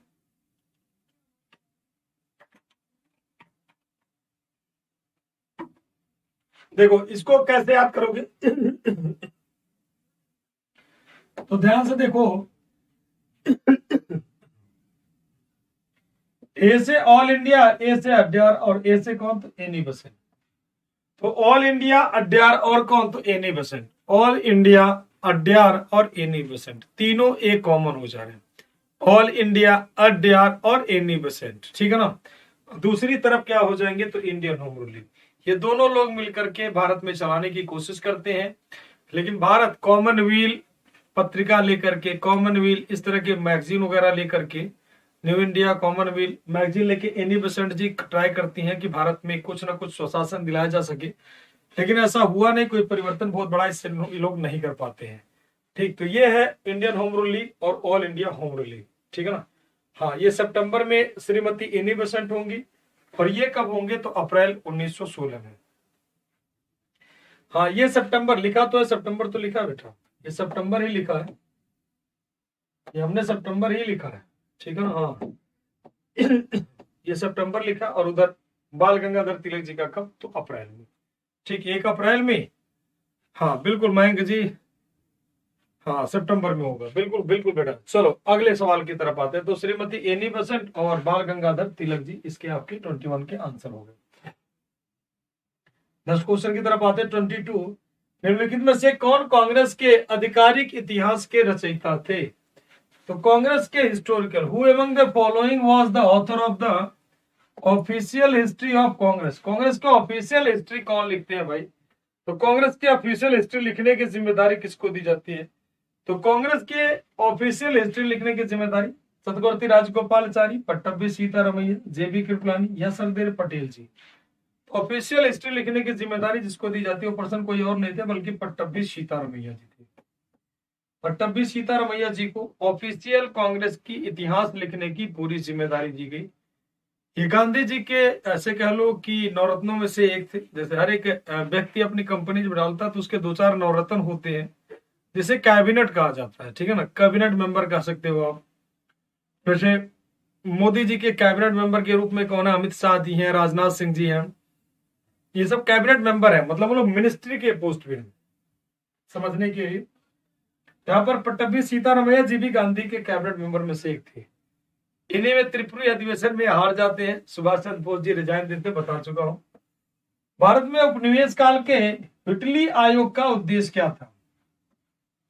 The objective of the Whitley Commission during the colonial period in India was, और आगे राजनीतिक सुधारों के लिए उद्देश्य था कि और आगे राजनीतिक सुधारों के लिए भारत की क्षमता का पुनरीक्षण करना, श्रमिकों की मौजूद परिस्थिति पर प्रतिवेदन कर सिफारिशें प्रस्तुत करना, भारत में वित्तीय सुधारों के लिए परियोजना तैयार करना, भारत में प्रशासनिक सेवाओं के लिए विस्तृत पद्धति का विकास करना, विकसित करना। A review of Indian capacity for further political reform, presenting a recommendation by the reporting on the existing condition of the workers to prepare the project for financial reform in India, to develop a detailed system for administrative services in India, ठीक है ना, in India. अब इसमें बताना आपको कौन सा सही है, इसे बताना कौन सा सही है, ठीक।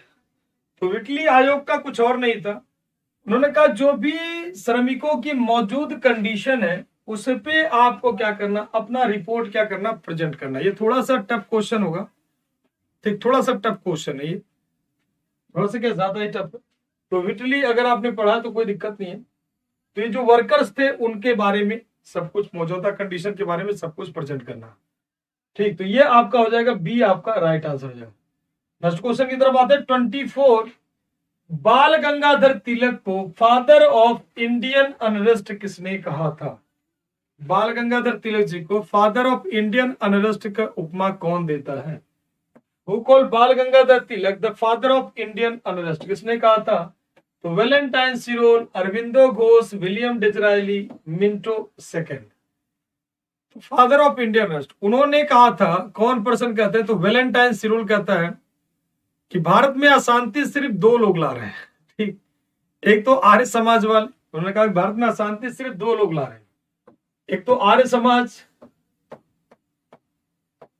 और दूसरा जो है आर्य समाज। दूसरी बात कर ले तो दूसरी बाल गंगाधर तिलक। दूसरे कौन? तो बाल गंगाधर तिलक।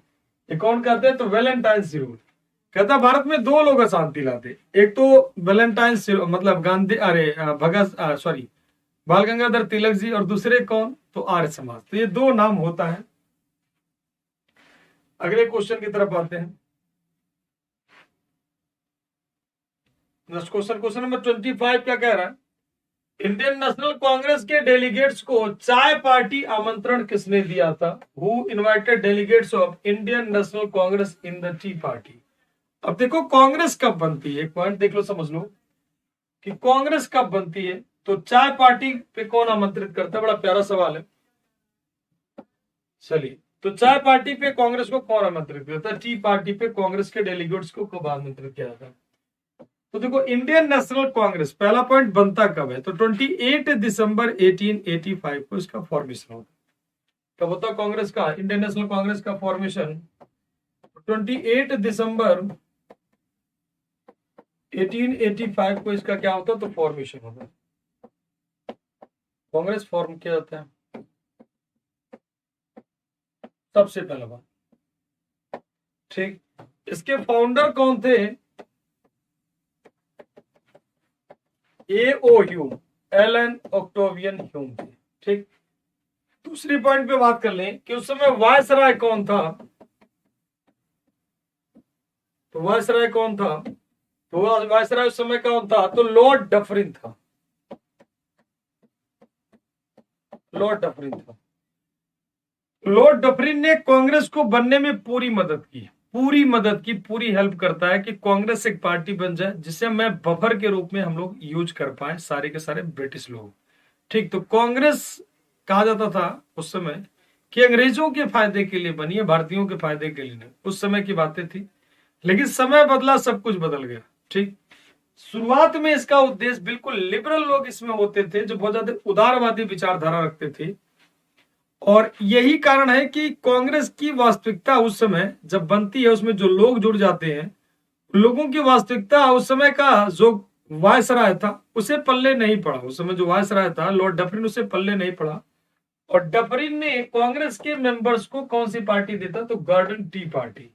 और ये अपने आप में यूनिक होगा। जैसे मान लीजिए अगर आपके जीवन में कोई ऐसा मौका मिल जाए कि भारत के प्रेसिडेंट से एक कप चाय उनके साथ बैठ के पीने को मिल जाए, तो आपके जीवन का सबसे खुशनुमा दिन होगा, क्योंकि he is a first citizen of India. Ratan Tata ऐसे लोग से जो बहुत ज्यादा मतलब पैसे को लेके बहुत ज्यादा वो नहीं, अच्छे अच्छे लोगों से, वॉरेन बफेट, इन सबसे मिल जाए। हाँ, 1886 में गार्डन टी पार्टी ये लोग करते हैं। ये हो जाता है आपका राइट आंसर, बी आपका राइट आंसर हो जाता। क्वेश्चन नंबर 25, मुस्लिम के लिए एक पृथक देश की मांग प्रथम बार निश्चित अभिव्यक्ति कहां हुई थी? मतलब निश्चित रूप से कहां पर हुई थी? Where did the defined expression of separate country for Muslim take place for the first time? कहां पर किसने किया था? 1930 के मुस्लिम लीग के इलाहाबाद अधिवेशन के अध्यक्षीय भाषण में, कैम्ब्रिज पंपलेट में, 1940 के मुस्लिम लीग के लाहौर अधिवेशन में, उपयुक्त में से किसी में नहीं। तो पहली बार मुस्लिम लीग की मांग कहां पर होती है? बड़ा प्यारा सवाल है, जल्दी से बताएं।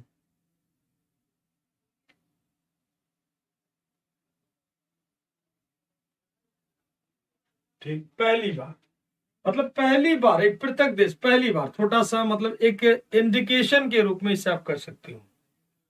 ठीक, अब सभी के आंसर आ रहे होंगे। लाहौर अधिवेशन, लाहौर अधिवेशन, सभी के आंसर आने शुरू हो गए।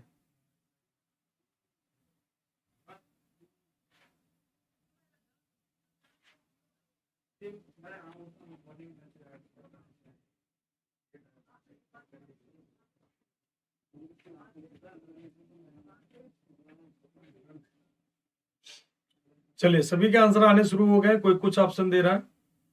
इसमें नेहा सैनी ए आंसर दे रही है। ए में क्या है, 1930 मुस्लिम लीग के इलाहाबाद अधिवेशन में इकबाल के अध्यक्षीय भाषण में, इकबाल के अध्यक्षीय भाषण में। A option Neha Saini. Sudhir ji answer A दे रहे हैं। 1940 इलाहाबाद, 1940 इलाहाबाद नहीं, 1930 इलाहाबाद, 1930 इलाहाबाद। यश कुमार जी, प्रवेंद्र जी, सभी का आंसर बढ़िया। अब देखो इसमें दो चीजें हैं बेटा, ठीक। अब यहां पर देखो ध्यान से, मुस्लिम लीग के मुस्लिमों के लिए एक अलग पृथक देश, यहां पर इन्होंने कहा मुस्लिम के लिए प्रथम देश की बात है, ठीक, एक अलग देश। तो प्रथम देश उन्होंने कहा कि मुस्लिम के लिए first time for a separate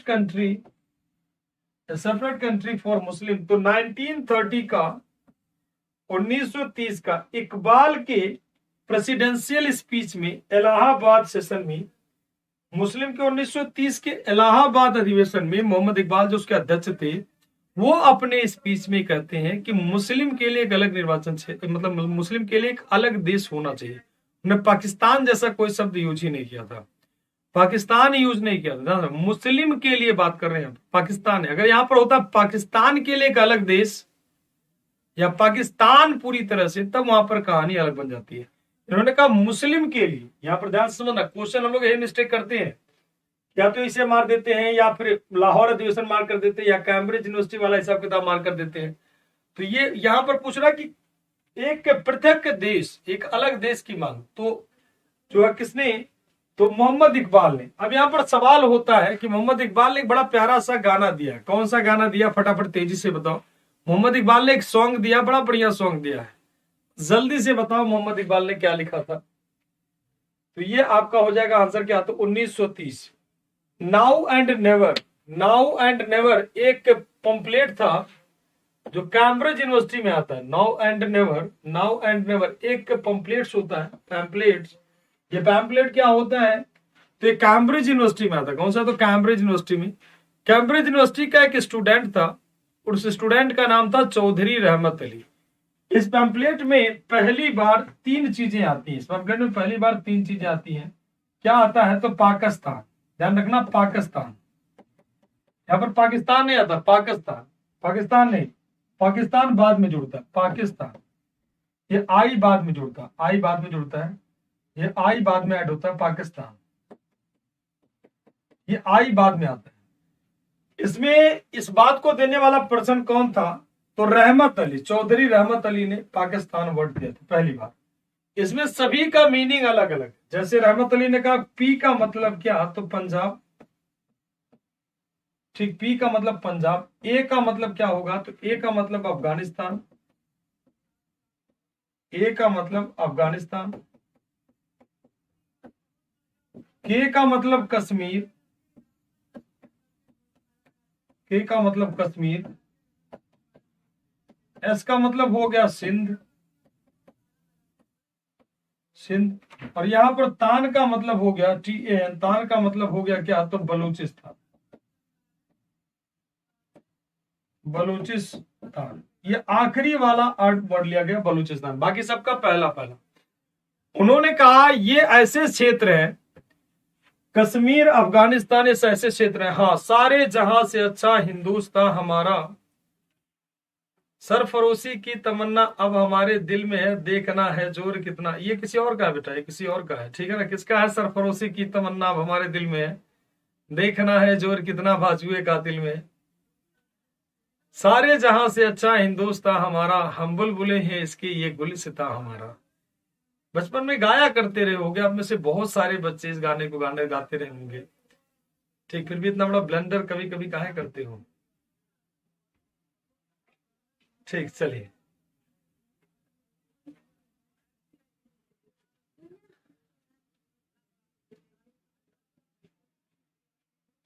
चलिए अब आते हैं। तो चौधरी रहमत अली, इन्होंने कहा कि पी का मतलब होता है पंजाब, ए का मतलब होता है अफगानिस्तान, के का मतलब कश्मीर, एस का मतलब सिंध, और तान का मतलब बलूचिस्तान।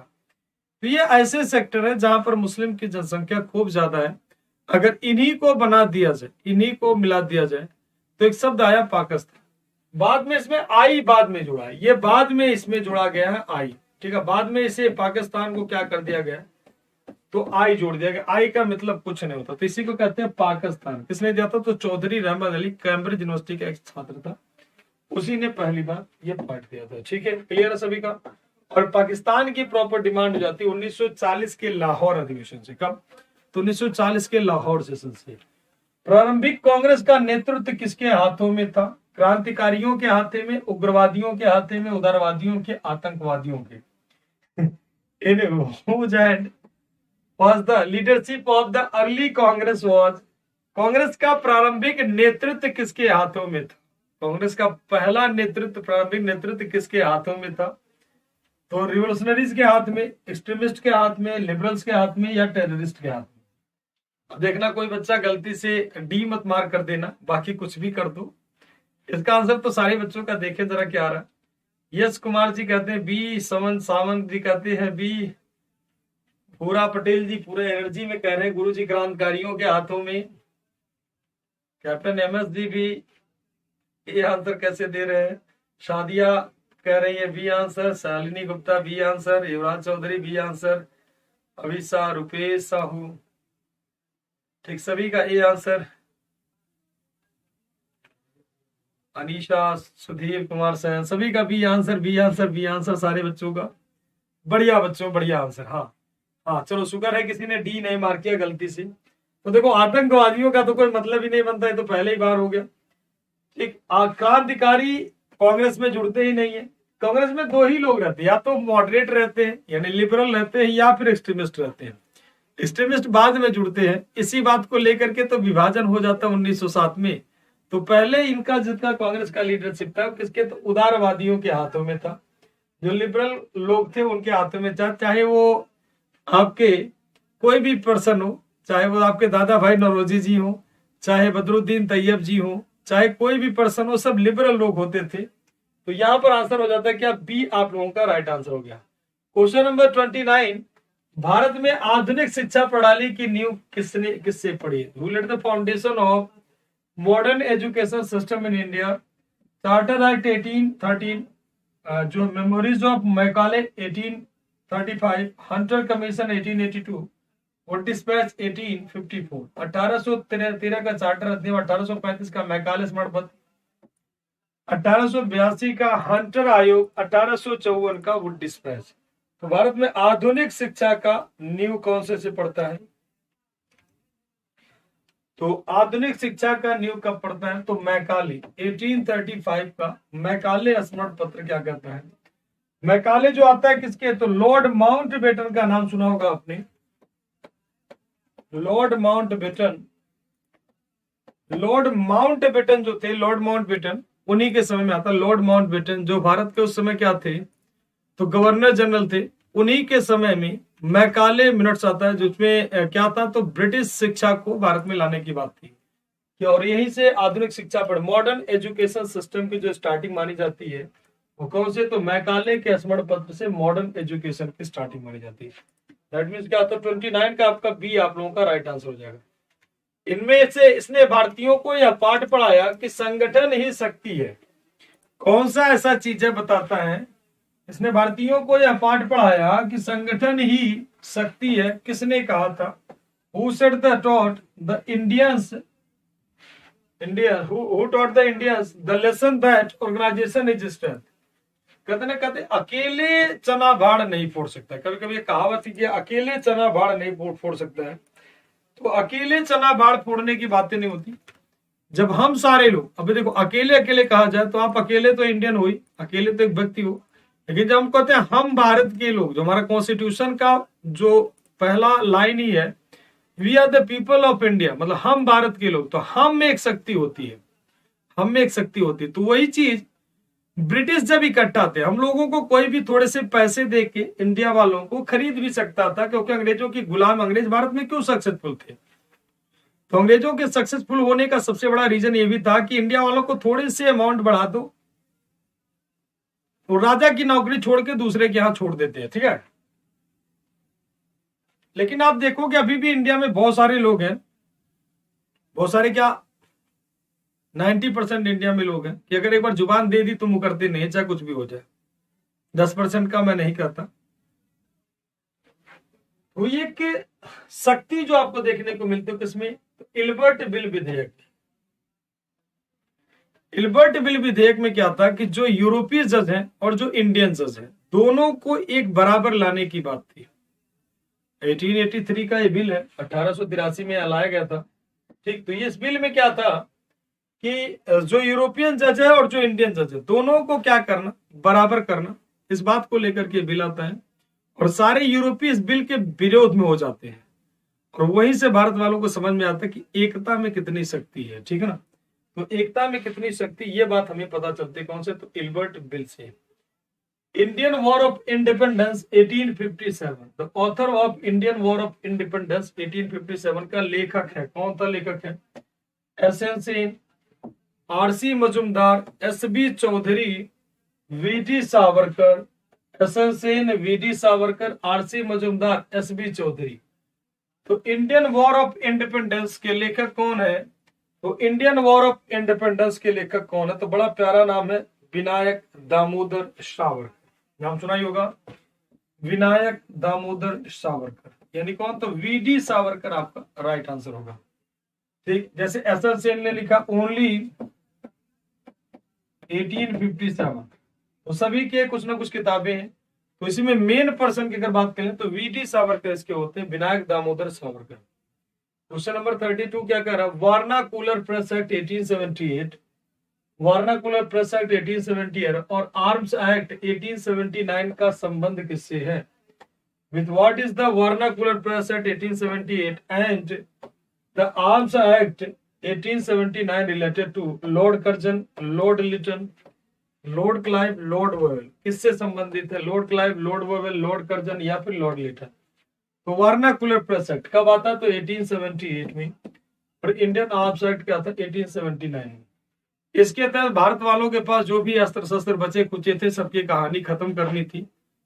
ठीक, उसी को कहा गया vernacular press act. Vernacular press act में क्या था कि किसी भी प्रेस को कभी भी कहीं भी जब्त किया जा सकता है अगर वो सरकार के विरोध में कोई चीज लिखती है तो। जैसे अभी नॉर्थ कोरिया की कंडीशन है, एट प्रेजेंट में बात कर लो तो उत्तर कोरिया की जो कंडीशन है, ऐसे समझ लो उत्तर कोरिया में क्या होता है, उत्तर कोरिया में कोई भी व्यक्ति, नॉर्थ कोरिया में कोई भी पर्सन गवर्नमेंट के अगेंस्ट में लिख सकता है। तो अगर कोई भी गवर्नमेंट के अगेंस्ट लगेगा और अंग्रेजों को बात पसंद नहीं आई तो उनकी प्रेस सहित उनकी पहले बात तो उनको प्रेस सहित सारी संपत्ति जब्त भी कर लिया जाएगा और उन्हें जेल भी भेजा जा सकता है। तो ये जो प्रपोजल था वो किसके द्वारा लाया गया था, तो लॉर्ड लिटन के द्वारा। किसके द्वारा, तो लॉर्ड लिटन का ये प्रस्ताव था। 32 का आपका आंसर हो जाएगा क्या, तो सी आप लोगों का राइट आंसर होगा, 32 का सी आपका सही आंसर हो जाएगा। नेक्स्ट क्वेश्चन की तरफ आते हैं। क्वेश्चन नंबर 33 क्या कहता है, कांग्रेस की प्रार्थना और याचना की नीति अंतोगत्वा समाप्त हो गई। Congress policy of prayer and supplication finally came to an end. तो कांग्रेस की प्रार्थना और याचना की नीति अंतोगत्वा समाप्त हो गई। अरविंदो घोष के नेतृत्व में, बाल गंगाधर तिलक के नेतृत्व में, लाला लाजपत राय के नेतृत्व में, गांधी जी के नेतृत्व में, under the leadership of Aurobindo Ghosh, बाल गंगाधर तिलक, लाला लाजपत राय, महात्मा गांधी। मतलब क्षमा याचना वाली नीति। जैसे हमने आपसे बोला था कि उदारवादी जो थे वो लेटर लिख करके देते भाई क्षमा याचना की नीति, दैट मीन्स क्या, तो उदारवादी विचारधारा। तो उदारवादी विचारधारा वाली नीति पूरी तरह सम्मत में हो जाती है और इसमें गरम दल के नेता मिल जाते हैं। और गरम दल के नेता का नेतृत्व कौन करते हैं, तो नेतृत्व करने वाले व्यक्ति कौन थे, तो बाल गंगाधर तिलक जी। वो क्षमा याचना वाली बातें खत्म कर देते हैं, कहते बात अपनी रखनी हो तो दम से रखो, बाल गंगाधर तिलक।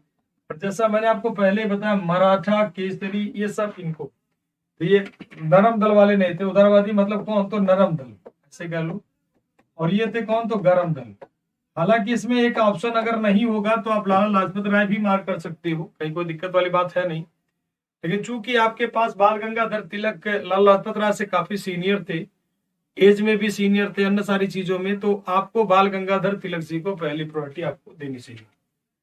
ठीक, तो बाल गंगाधर तिलक कहते ना लाल बाल पाल 3 नाम मिलते हैं, तो इसमें बाल गंगाधर तिलक जी ये आपके राइट आंसर हो जाएगा। भारत दुर्दशा, भारत दुर्दशा नाटक में अंग्रेजों के राज के में भारत की दुर्दशा का चित्रण किया।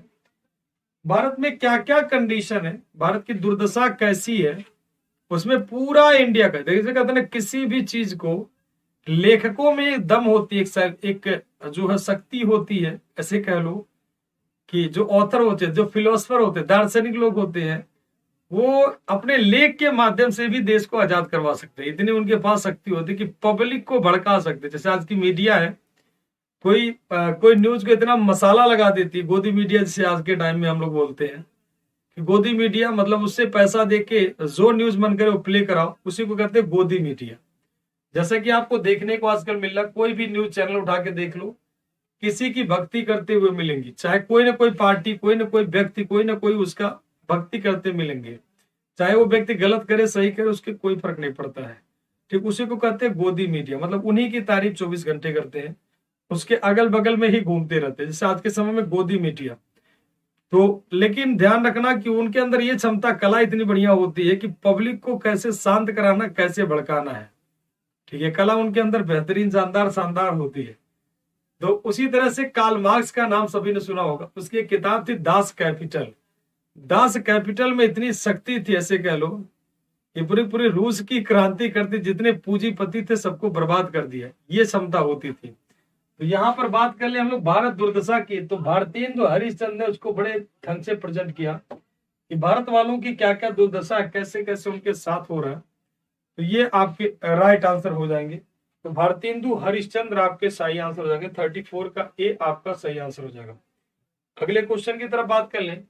यह कथन किस क्रांतिकारी का है, यह कथन किस क्रांतिकारी का है कि भारतीय शहीदों के खून का बदला लो, भारतीय शहीदों के खून का बदला लो, अपनी मातृभूमि को आजाद कराने के लिए अपनी तलवार का इस्तेमाल करो, पूरा भारत में एंग्लो अमेरिकन दुश्मन के खिलाफ उठ खड़े हो। ठीक, सभी लोग उठ खड़े हो। तो किसका, तो रास बिहारी बोस जी का, कैप्टन मोहन सिंह जी का, सुभाष चंद्र बोस जी का, या खुदीराम बोस जी का। Which revolutionary said that avenge the blood of Indian martyrs, मतलब मातृभूमि वाला जो हिसाब किताब है, use the sword of liberal Motherland, stand up against the Anglo American enemy all over India. तो किसने ये बात कही थी कि सभी लोग खड़े हो जाओ और ऐसे ऐसे काम करो। तो ये स्टेटमेंट किसी और का नहीं है, बल्कि माने जाने व्यक्ति रास बिहारी बोस जी का है। रास बिहारी बोस, जिन्होंने इंडियन नेशनल आर्मी बनाने में, इंडियन नेशनल आर्मी बनाई थी, ये गदर पार्टी के भी मेंबर थे। मतलब ये अच्छे वाले पर्सन माने जाते हैं, समझ लो बहुत बेहतरीन पर्सन माने जाते हैं रास बिहारी बोस जी। ध्यान रखना, घोष मत कर देना, अगर घोष मिल गए, रास बिहारी घोष भी है, लेकिन वो लिबरल थे, वो आक्रामक वाला हिसाब किताब उनके ऊपर लागू नहीं होता। ठीक, तो आपका आंसर क्या हो जाएगा, रास बिहारी बोस। तो क्या हो जाएगा, रास बिहारी बोस। अगले क्वेश्चन की तरफ आते हैं। चलिए अगले क्वेश्चन पे जाने से पहले जान लीजिए, एनडीए 2023 फाउंडेशन बैच, जो भी बच्चे एनडीए की तैयारी कर रहे हैं पूरी ईमानदारी के साथ लगे हुए, तो अगर वो एप्लीकेशन के थ्रू हम लोगों के साथ जुड़ना चाहते हैं तो उनके लिए बेहतरीन ऑफर है। 1499 इसका फीस है, जिसमें आपको 50%, मतलब ये 2999 है, EDW50 आप इसमें अप्लाई करोगे। ठीक, तो ये फीस आपकी हो जाए कितनी, तो 1499, जो यहाँ पर दिया EDW, ये आपको अप्लाई करना, 50% आपको डिस्काउंट मिल जाएगा। इसके अलावा यदि आप air force, XY, Indian army, navy, coast guard, इन सबसे जुड़ रहे हैं तो ये आपकी फीस इसमें 1199, इसकी भी 1100, इसकी भी 999। एक गरुड़ फाउंडेशन बैच जो हम लोग को जुड़ सकते हैं किसी भी समस्या के लिए। यहाँ पर हेल्पलाइन नंबर आपको शो हो रहा है, इस नंबर पे आप कॉल भी कर सकते हो, आपके टैगलाइन में भी चल रहा है, उसमें भी आप कॉल कर सकते हो। नेक्स्ट क्वेश्चन की तरफ आते हैं, लेकिन उसके पहले थोड़ा सा और जानकारी जान लो कि अगर आप CDS की तैयारी कर रहे हैं तो 2023 को टारगेट किए हैं, तो आप एप्लीकेशन के थ्रू भी हमारे साथ जुड़ सकते हैं। और उसके लिए कौन सा, तो उसके लिए प्रहार बैच है। कौन सा बैच है, तो प्रहार बैच। इसकी फीस भी कितनी, तो 2399 रुपए। लेकिन इसके लिए भी ऑफर क्या, तो CCSST फॉर्मूला आपको अपनाना है। इसमें 60% का डिस्काउंट आपका रख दिया गया कि 60% आपको डिस्काउंट दे दिया जाएगा, मतलब 40% फीस आपको देना होगा। नेक्स्ट पॉइंट पे आते हैं। सीएपीएफ असिस्टेंट कमांडेंट पेपर 1 प्रहार बैच इसका भी है, इसकी फीस भी 2399 रुपए, CC60 यहाँ भी अप्लाई होगा। सीडीएस ओटीए 1 2023 प्रहार बैच, इसकी फीस 1599 रुपए, CC60 आपको यहाँ पर भी अप्लाई करना है। इसका आंसर आप दोगे जय जवान जय किसान नारा किसका है? बड़ा प्यारा नारा, जय जवान जय किसान। जल्दी से बताएं सारे लोग, जय जवान जय किसान किसका नारा है?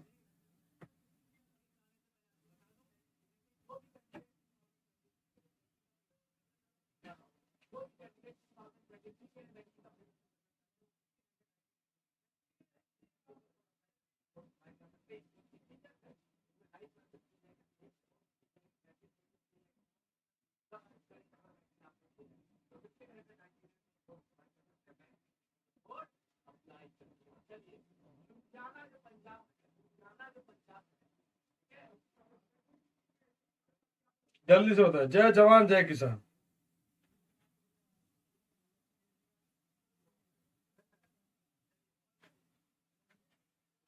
चलिए, हाँ, इसका आंसर सभी का होगा। 15/1965 में नेहा कर रहे हैं गुरु जी।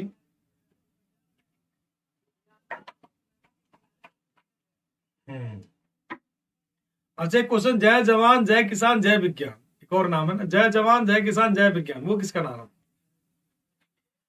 तो भारत के पूर्व प्रधानमंत्री लाल बहादुर शास्त्री का नारा था कि किसानों का भी सम्मान मिले, तो इसलिए जय जवान जय किसान का नारा देते हैं कौन? लाल बहादुर शास्त्री जी। लाल बहादुर शास्त्री जी। ध्यान से एक चीज और जान लो, कल आपके मोस्ट एक्सपेक्टेड क्वेश्चन भी करवाएंगे। तो कल हम लोग मुलाकात करेंगे, संडे के दिन भी आपकी क्लासेस बंद नहीं होंगी, चलेंगे रेगुलर। हिस्ट्री भी आपको करवाएंगे, क्योंकि अब एग्जाम जैसे जैसे पास आ रहा है, हिस्ट्री में आपको पारंगत करके जाएंगे, ये हमारा पक्का मान के चलो। कि हम ये आपसे इतना तो वादा जरूर करते हैं कि अगर आप रेगुलर क्लास रहे ना, तो आप ज्यादा से ज्यादा सवाल करोगे, ये मान के चलो कि कुछ बचेगा नहीं। ठीक, तो संडे भी इस बार हमने इसीलिए प्लान किया है कि ताकि आपका नुकसान ना हो। तो संडे भी हम 3 से 5 क्लास लेंगे, तो सारे बच्चे संडे भी अवेलेबल जरूर है, ठीक है ना। 3 से 5 कल भी क्लास होगी, क्योंकि अब आपके पास समय नहीं है, टाइम बिल्कुल कम है, 3 महीने का समय है। आप ये हमेशा याद रखो, 2-3 महीने का, 4 महीने का समय है, उसको यूटिलाइज करो। लाल बहादुर शास्त्री जी का नारा जय जवान जय किसान, और जय विज्ञान किसका नारा है? अभी मोदी जी ने कोई नारा नहीं दिया, चिंता ना करो, ठीक है। और मोदी जी क्या नारा देंगे वो तो मोदी जी ही जाने। हाँ, जय आयुष्मान। ठीक है, चलिए अगले पॉइंट पे आते हैं। किसने यह नारा दिया था कि आजादी हमारी पहुंच के अंतर्गत है, इसे हमें कसकर पकड़नी चाहिए? तो हाँ, तो अटल बिहारी वाजपेयी जी ने, ठीक है। कोई बात नहीं, वो सब डिस्टर्ब करने आते हैं, अपने आप ब्लॉक हो जाएंगे, आप चिंता ना करो, वो हमारी क्लास में वो सब नहीं चलता है, ठीक है ना, धीरे से ब्लॉक हो जाते हैं, टेंशन ना करो। मेरी क्लास में सिर्फ पढ़ने वाले बच्चे, चाहे संडे हो मंडे, सिर्फ पढ़ने वाले बच्चे, इसलिए देखोगे धीरे धीरे करके उड़ते जाते हैं। मेरी क्लास में प्लस माइनस होता रहता है, मैं इन सबका टेंशन नहीं लेता हूँ, कौन कितने देख रहा कितना नहीं देख रहा। मैं सिर्फ और सिर्फ अपने पढ़ाने में लीन रहता हूँ, ज्यादा से ज्यादा। अब आपको कपिल शर्मा तो मिलेंगे नहीं, मैं देखो कपिल शर्मा खाली हंसने हंसाने का काम करते हैं, उनकी जिम्मेदारी है, हम लोग टीचर है, हंसने हंसाने का वो ज्यादा काम नहीं होता, बस कभी कभी हंस लो मुस्कुरा लो, ठीक है। हंसते रहे दिन भर में, केवल 1 घंटे में 10 क्वेश्चन बन पाए तो वो ठीक नहीं है। चलिए आगे चलते हैं। तो आजादी हमारी पहुंच के अंतर्गत है, इसे हमें कसकर पकड़ना चाहिए। तो आंसर क्या होगा? 37 का ए, महात्मा गांधी, यानी क्या? तो मोहनदास करमचंद गांधी। क्या होगा? तो महात्मा गांधी। तो 37 का ए आप लोगों का राइट आंसर हो जाएगा, महात्मा गांधी। ठीक, अगले क्वेश्चन की तरफ आते हैं। क्वेश्चन नंबर 38 क्या है कि किसने यह लिखा था कि भारत की मुक्ति महात्मा गांधी के नेतृत्व में नहीं हो सकती है? इसने कहा था कि महात्मा गांधी के नेतृत्व में भारत की मुक्ति ये पॉसिबल है ही नहीं। ठीक, भारत की मुक्ति महात्मा गांधी जी के लीडरशिप में नहीं हो सकती है। ये किसका स्टेटमेंट है? Who among the following road India liberation will not be under the leadership of Mahatma Gandhi? तो बताओ, ये गांधी जी से के नेतृत्व में इंडिया की मुक्ति हो ही नहीं सकती, किसने कहा था? जल्दी से बताओ, किसने ये ऑप्शन दिया था, किसने कहा था? चलिए, कुछ बच्चे सी आंसर दे रहे हैं, कुछ बच्चे अलग अलग आंसर दे रहे हैं।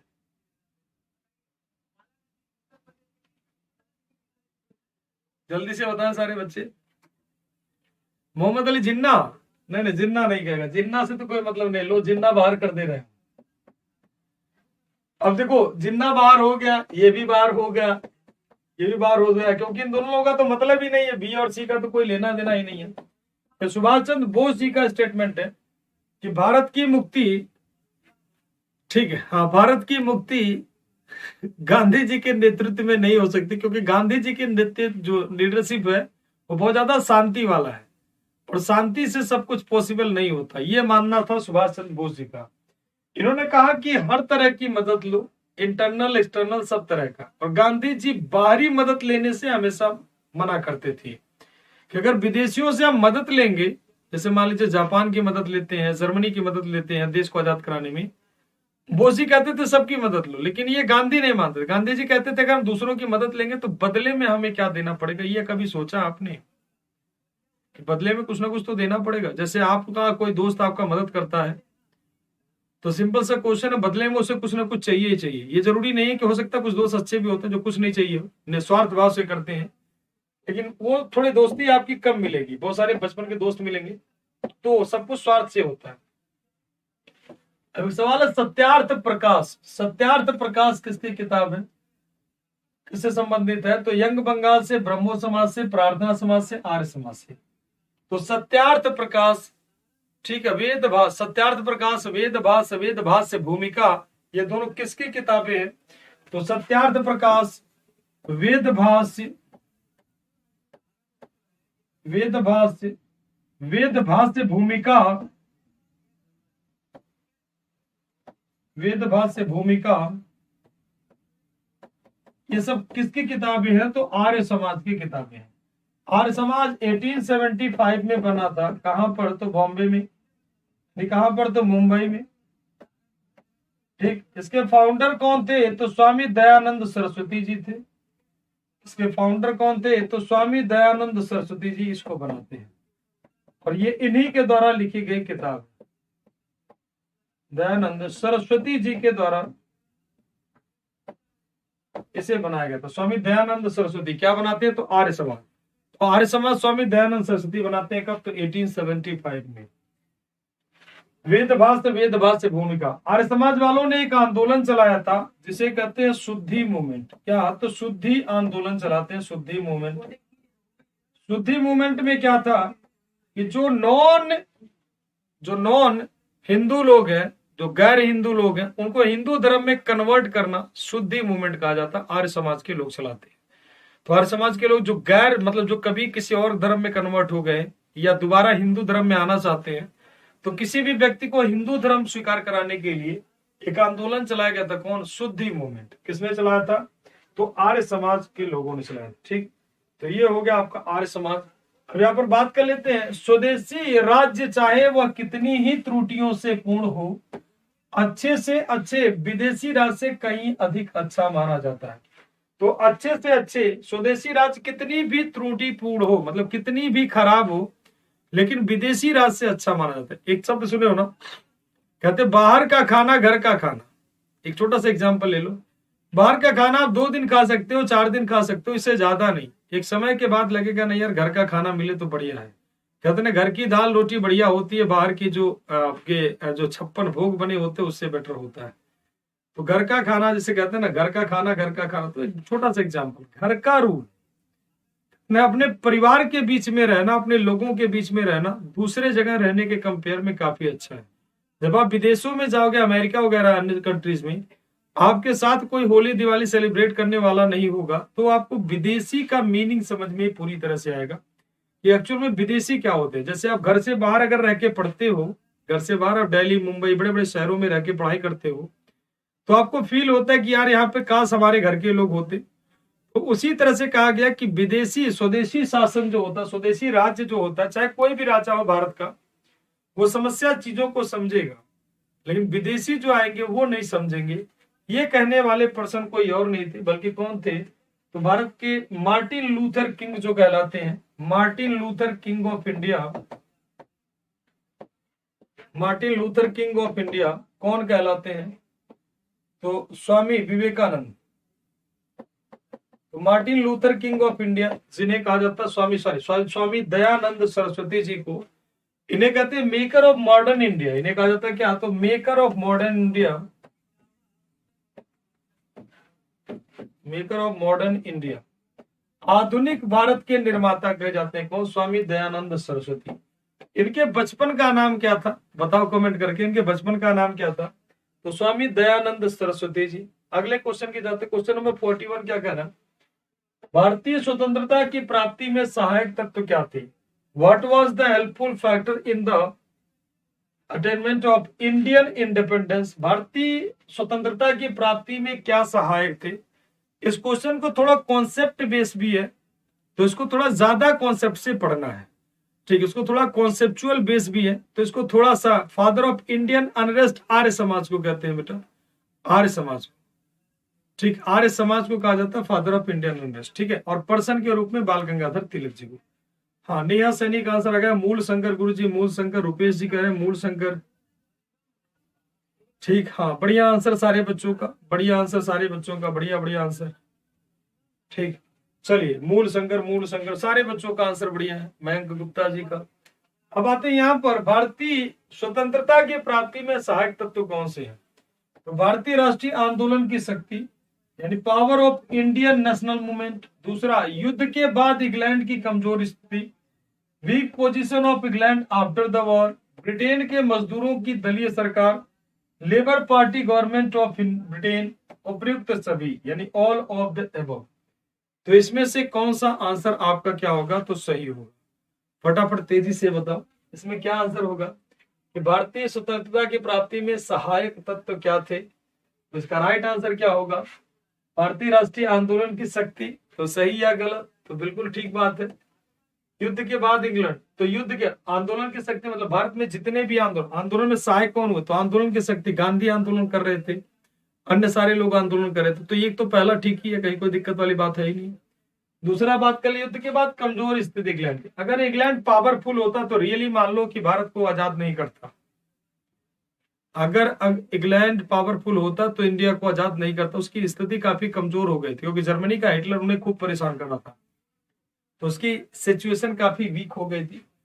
ब्रिटेन में के मजदूर दलीय सरकार, ब्रिटेन में जो पार्टी आती है उसे कहा जाता है लेबर पार्टी।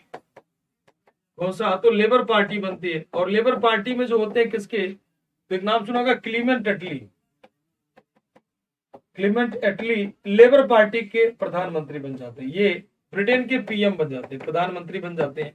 और जब ये ब्रिटेन के पीएम बन जाते हैं तो ब्रिटेन के मजदूर जो होते हैं, मजदूर, तो मजदूरों में कई देशों के मजदूर थे। इंडिया के भी मजदूर थे इसमें, अफ्रीका के भी मजदूर थे इस पार्टी में। ठीक, इसके अलावा बात करोगे तो चाइना के भी लोग थे, अदर कंट्री, सारे देशों के इसमें मजदूर इकट्ठा थे। तो मजदूरों की जब सरकार आई तो उन्होंने कहा कि यार जैसे हम मजदूर कर रहे हैं वैसे ब्रिटेन सभी को गुलाम बना के रखा है। इनका एजेंडा ही था कि ब्रिटेन जिस जिस देश को गुलाम बना के रखा हो सबको बारी बारी करके क्या करो, इंडिपेंडेंट करना स्टार्ट करो। तो इसका आंसर हो जाता है क्या? उपयुक्त सभी। तो डी आप लोगों का सही आंसर हो जाएगा। हाँ, तो युद्ध के बाद सिंपल सा क्वेश्चन कहते हैं कि यार जैसे युद्ध के बाद कमजोर हो जाना। ठीक है, आप थोड़ी देर के लिए देख लो, कोई भी काम करने जाते हैं, जब शादी वादी आप घर में आप देखोगे शादी का बुखार चल ही रहा है, खूब खुमार चल रहा है। तो जब शादी होती है कोई भी, अगर लड़की वाला है तो देखो बेचारा गरीब हो जाता है, इतना दान दहेज देता है। आजकल का जमाना है, गवर्नमेंट के हिसाब से दहेज तो लेना ही नहीं है, लेकिन गवर्नमेंट के जो अधिकारी बन के आते हैं सबसे पहले वही दहेज मांगते हैं। जैसे रूल क्या कहता है कि रूल कहता है कि दहेज नहीं लेना, जीरो, बिना दहेज के शादी करना है। और सरकारी कहती है, लेकिन सरकारी जो जज बैठा होता है, जो निर्णय सुना रहा होता है, जब उसी की सरकारी नौकरी लग जाती है जज के रूप में, जब वो चला जाता है नॉर्मल पर्सन ही, तो भी उसकी पोस्ट की बिक्री होनी शुरू हो जाती है। कहने का मतलब अभी भी भारत में सिर्फ कहने को है, सिर्फ नाम खाली है वैसे कि भारत में दहेज नहीं है, तो खत्म तो थोड़ी कोई चीज हुआ। तो कमजोर स्थिति जैसे लड़की वालों की, बेचारों की हो जाती है, तो वही, तो उपयुक्त सभी हो जाता है इसका राइट आंसर। श्रीमद् भगवत गीता रहस्य के लेखक कौन थे? तो श्रीमद् भगवत गीता रहस्य के लेखक कौन माने जाते हैं? बड़ा प्यारा सा सवाल है। रहस्य के लेखक थे कौन? अरविंदो घोष जी, गोपाल कृष्ण गोखले जी, बाल गंगाधर तिलक जी, या फिर गांधी जी? तो श्रीमद् भगवत गीता रहस्य, तो श्रीमद् भगवत गीता, तो वेद भाष्य भूमिका इस तरह की बता दिया हमने। तो श्रीमद् भगवत गीता रहस्य के लेखक कौन थे? तो श्रीमद् भगवत गीता रहस्य की बात है तो इसके लेखक थे आपके बाल गंगाधर तिलक जी कहां पर हैं? अरविंदो घोष है। सेकंड नंबर पे है आपके बाल गंगाधर तिलक जी। ठीक, तो बाल गंगाधर तिलक जी इसके आंसर हो जाएंगे क्या? तो बी आप लोगों का राइट आंसर हो जाएगा। नेक्स्ट क्वेश्चन की तरफ आते हैं। क्वेश्चन नंबर 43 नंबर क्वेश्चन क्या कह रहा भाई? अरविंदो घोष ने लिखा था, अरविंदो घोष ने क्या लिखा था? एक्सट्रीमिस्ट मूवमेंट, मॉडरेट मूवमेंट, आंदोलन केसरी या फिर द लाइफ डिवाइन। तो कौन सा अरविंदो घोष ने लिखा था? अरविंदो घोष की रचना कौन सी है? तो एक्सट्रीमिस्ट मूवमेंट तो ऐसा कुछ नहीं लिखते हैं, ना ही वो मॉडरेट मूवमेंट के बारे में लिखते हैं, ना ही वो एक्सट्रीमिस्ट मूवमेंट के बारे में लिखते हैं। केसरी मराठा ये तिलक जी का है, ये बाल गंगाधर तिलक जी का है। The life divine, the life divine जो है ये किसका है? तो ये अरविंदो घोष जी का संबंधित है, लाइफ डिवाइन। तो आपका आंसर क्या हो जाएगा? डी आप लोगों का राइट आंसर हो जाएगा। नेक्स्ट क्वेश्चन की तरफ आते हैं। क्वेश्चन नंबर 43 क्या कह रहा है? What is the father of Indian nationalism? भारतीय राष्ट्रवाद के पिता कहलाते हैं कौन? महात्मा गांधी, पंडित जवाहरलाल नेहरू, मौलाना आजाद जी, राजा राम मोहन रॉय जी। मौलाना आजाद, राजा राम मोहन रॉय, महात्मा गांधी, जवाहरलाल नेहरू। भारतीय राष्ट्रवाद के पिता कहलाते। फादर ऑफ इंडियन नेशनलिज्म किसे कहा जाएगा? फादर ऑफ इंडियन नेशनलिज्म किसे कहा जाएगा? जल्दी से बताएं। फादर ऑफ इंडियन नेशनलिज्म, जल्दी से बताएं। फादर ऑफ इंडियन नेशनलिज्म किसे कहते हैं? हाँ, इसका आंसर क्या हो जाएगा? एम के सैनी कह रहे गांधी बाबा। चलिए भाई, गांधी बाबा कहां पर है जी? अरे सॉरी, सैन जी, सैनी सैनी थोड़ा ज्यादा बोल देते हैं कि हमारे मित्र है एक सैनी जी, तो उनको सैनी सैनी कहते कहते आदत पड़ गई सैनी जी। तो चलिए, हाँ, शालिनी राव कह रही है ये आंसर, अभिषेक जी का ये आंसर, मनसा के आंसर, कैप्टन एमएस, सभी का, यश कुमार, सभी का आंसर ये आंसर, ये आंसर, सभी का ये आंसर। वेरी गुड बच्चे। मोहनदास करमचंद गांधी, सभी के आंसर गलत। जो भी बच्चे ये आ रहे फिर भाई, father of Indian nationalism, Gandhi के पहले क्या नेशनलिज्म नहीं था? कुछ बच्चे बढ़िया आंसर दे रहे थे लेकिन अब आंसर बदल दिए। लेकिन मानसा ने कहा नहीं, हम आंसर नहीं चेंज करेंगे, हमारा डी ही रहेगा आंसर। नेहा सैनी भी कह रहे हमारा डी रहेगा आंसर। रुपेश जी भी कह रहे हमारा डी ही आंसर रहेगा। दीपक कुमार जहांगीर भी कह रहे गुरु जी डी ही रहेगा, हम नहीं बदलेंगे। अविशा भी डी कह रही है, थिंकिंग भी डी कह रहे हैं। सुधीर कुमार सैन जी डी में आ गए लेकिन थोड़ा थिंकिंग में लग गए। Thakur N K Singh D. हाँ, अब सही आंसर सारे बच्चों ने दिया। देखो, राजा राम मोहन रॉय, ठीक, इनके बारे में जान लो। भारतीय पुनर्जागरण के पिता, भारतीय पुनर्जागरण के पिता, फादर ऑफ इंडियन रेनेसेंस कहते हैं, ठीक है। और क्या कहते हैं? नव जागरण का अग्रदूत, नव जागरण का अग्रदूत, नव जागरण का अग्रदूत किसे? राजा राम मोहन रॉय को। कहाँ जन्म हुआ था इनका? तो राजा राम मोहन रॉय को युग परिवर्तक, तमाम सारे उपमा दिए जाते हैं अनगिनत। कहां पर पैदा होते हैं राजा राम मोहन रॉय जी? क्या बनाते? तो राजा राम मोहन रॉय जी ब्रह्मो समाज की स्थापना करते हैं। ये अगेंस्ट थे कई सारी चीजों के, ये अगेंस्ट थे सती प्रथा इत्यादि के अगेंस्ट इसके थे। तो सती प्रथा, सती सिस्टम, सबसे ज्यादा खुलकर विरोध करते हैं सती का। तो सती सिस्टम का विरोध करते हैं, सती प्रथा नहीं होना चाहिए, चाइल्ड मैरिज नहीं होना चाहिए, बाल विवाह नहीं होना चाहिए, ठीक। ये आइडल वर्शिप के भी विरोध थे, मूर्ति पूजा कहते हैं बेकार है, ठीक। ये इस्लाम के एंटी आइडल वर्शिप से सबसे ज्यादा प्रभावित थे। इन्होंने एकेश्वरवाद पर बल दिया, मोनोथिज्म पे बल देते हैं। इन्हें कई सारी भाषाओं का ज्ञान था।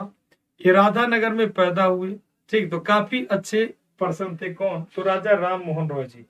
जॉन डिग्बी के दीवान भी रहे, ईस्ट इंडिया कंपनी में काम भी किए थे।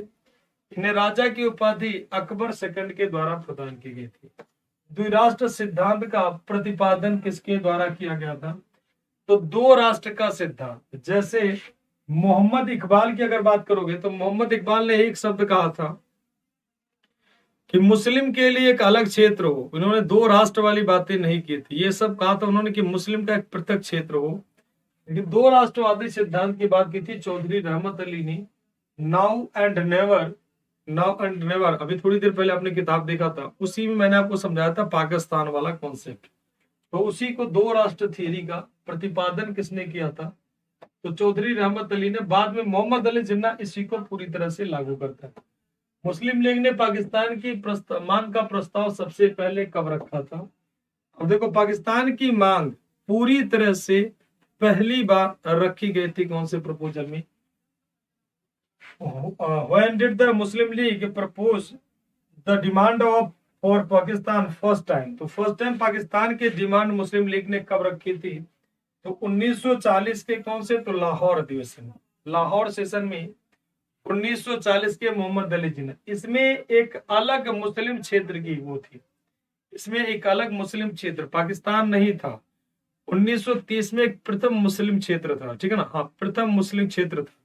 इसमें क्या था? इसमें इकबाल जी ने इसमें क्या कहा था? इकबाल जी ने कि मुस्लिम क्षेत्र, इन्होंने बात किया था, मुस्लिम क्षेत्र की बात की थी, मुस्लिम क्षेत्र की बात की थी इन्होंने, ठीक, इन्होंने मुस्लिम क्षेत्र की बात की थी। इन्होंने पाकिस्तान वाला वर्ड आया ही नहीं, पाकिस्तान वर्ड तब तक था ही नहीं। पाकिस्तान वर्ड बाद में आता है 1932 में, पाकिस्तान 1932 में आता है, और ये दिया जाता है चौधरी रहमत अली द्वारा 1932 में, नाउ और नेवर के माध्यम से, ठीक, पहली बार दिया जाता है पाकिस्तान वर्ड, पाकिस्तान नहीं बल्कि पाकिस्तान दिया जाता है।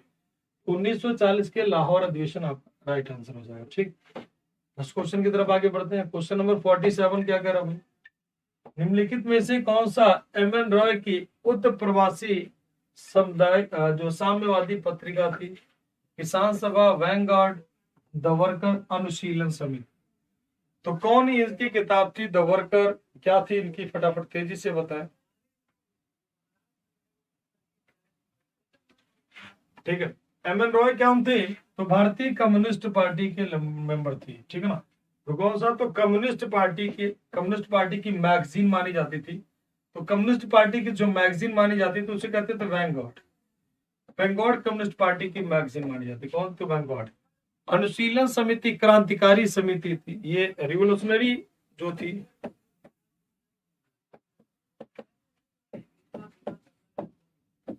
रिवोल्यूशनरी ऑर्गेनाइजेशन जो थी आपकी अनुशीलन समिति। लेकिन यहाँ पर साम्यवादी कम्युनिस्ट पूछ रहा, तो आपका क्या हो जाएगा? वैनगार्ड। वैनगार्ड इनकी कम्युनिस्ट पार्टी। अनुशीलन समिति जो है क्रांतिकारी थी बेटा, वो क्रांतिकारी अनुशीलन समिति थी, ठीक। इसका हो जाएगा क्या? तो वैनगार्ड, वैनगार्ड इसका राइट आंसर हो जाएगा। नेक्स्ट क्वेश्चन की तरफ आते हैं। क्वेश्चन नंबर 48 क्या कह रहा बेटा? 18 फरवरी 1946 को जल सेना द्वारा खुला विद्रोह कहां पर किया गया था? Where was the open mutiny by the Navy on Feb 18, 1946? 18 फरवरी 1946 को जल सेना द्वारा खुला विद्रोह कहां पर किया गया था? मतलब शुरुआत कहां पर? तो देखो, सेना द्वारा क्यों किया गया था?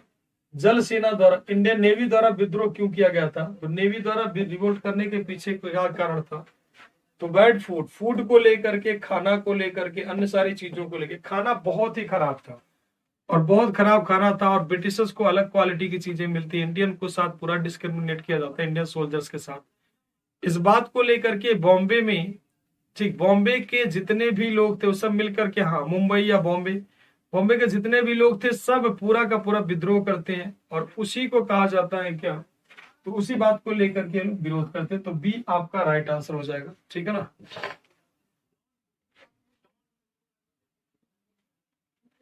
ठीक, तो इसका आंसर क्या हो जाता है? तो बी। तो 18 फरवरी 1946 को कहां पर? तो बी यानी क्या? तो बॉम्बे। नौसेना विद्रोह कब होता है? बॉम्बे में। क्वेश्चन नंबर 49 की बात कर लें। अखिल भारतीय कांग्रेस के अधिवेशन में भारत छोड़ो प्रस्ताव पारित कब किया गया? When was the quit India resolution pass in the session of all India Congress? तो पास किया गया मतलब पारित कब किया गया, ये पूछ रहा पास कब किया गया। ध्यान रखना, प्रेजेंट नहीं कह रहा, पास कब किया गया था। तो पास कब किया गया? तो 8 अगस्त 1942, 8 सितंबर 1942, 8 अगस्त 1944, 8 अगस्त 1943। तो देखो भाई, 8-8 है, सितंबर है कि अगस्त है? अब बताओ। तो अगर याद करो, थियरी जब पढ़ा रहे थे वहां पर एक शब्द लिखा था अगस्त महीने में, अगस्त क्रांति एक शब्द लिखा था।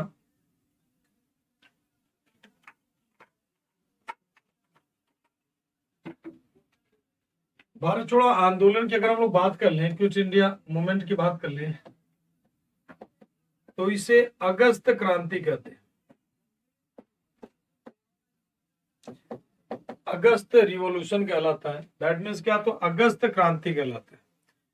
और अगस्त क्रांति का जो प्रपोजल आता है, पास नहीं, प्रपोजल आता है, वो 14 जुलाई 1942 को आता है। कब आता है इसका प्रपोजल, आता कब है, इसका प्रपोजल कब आया था कब प्रपोजल, तो 14 जुलाई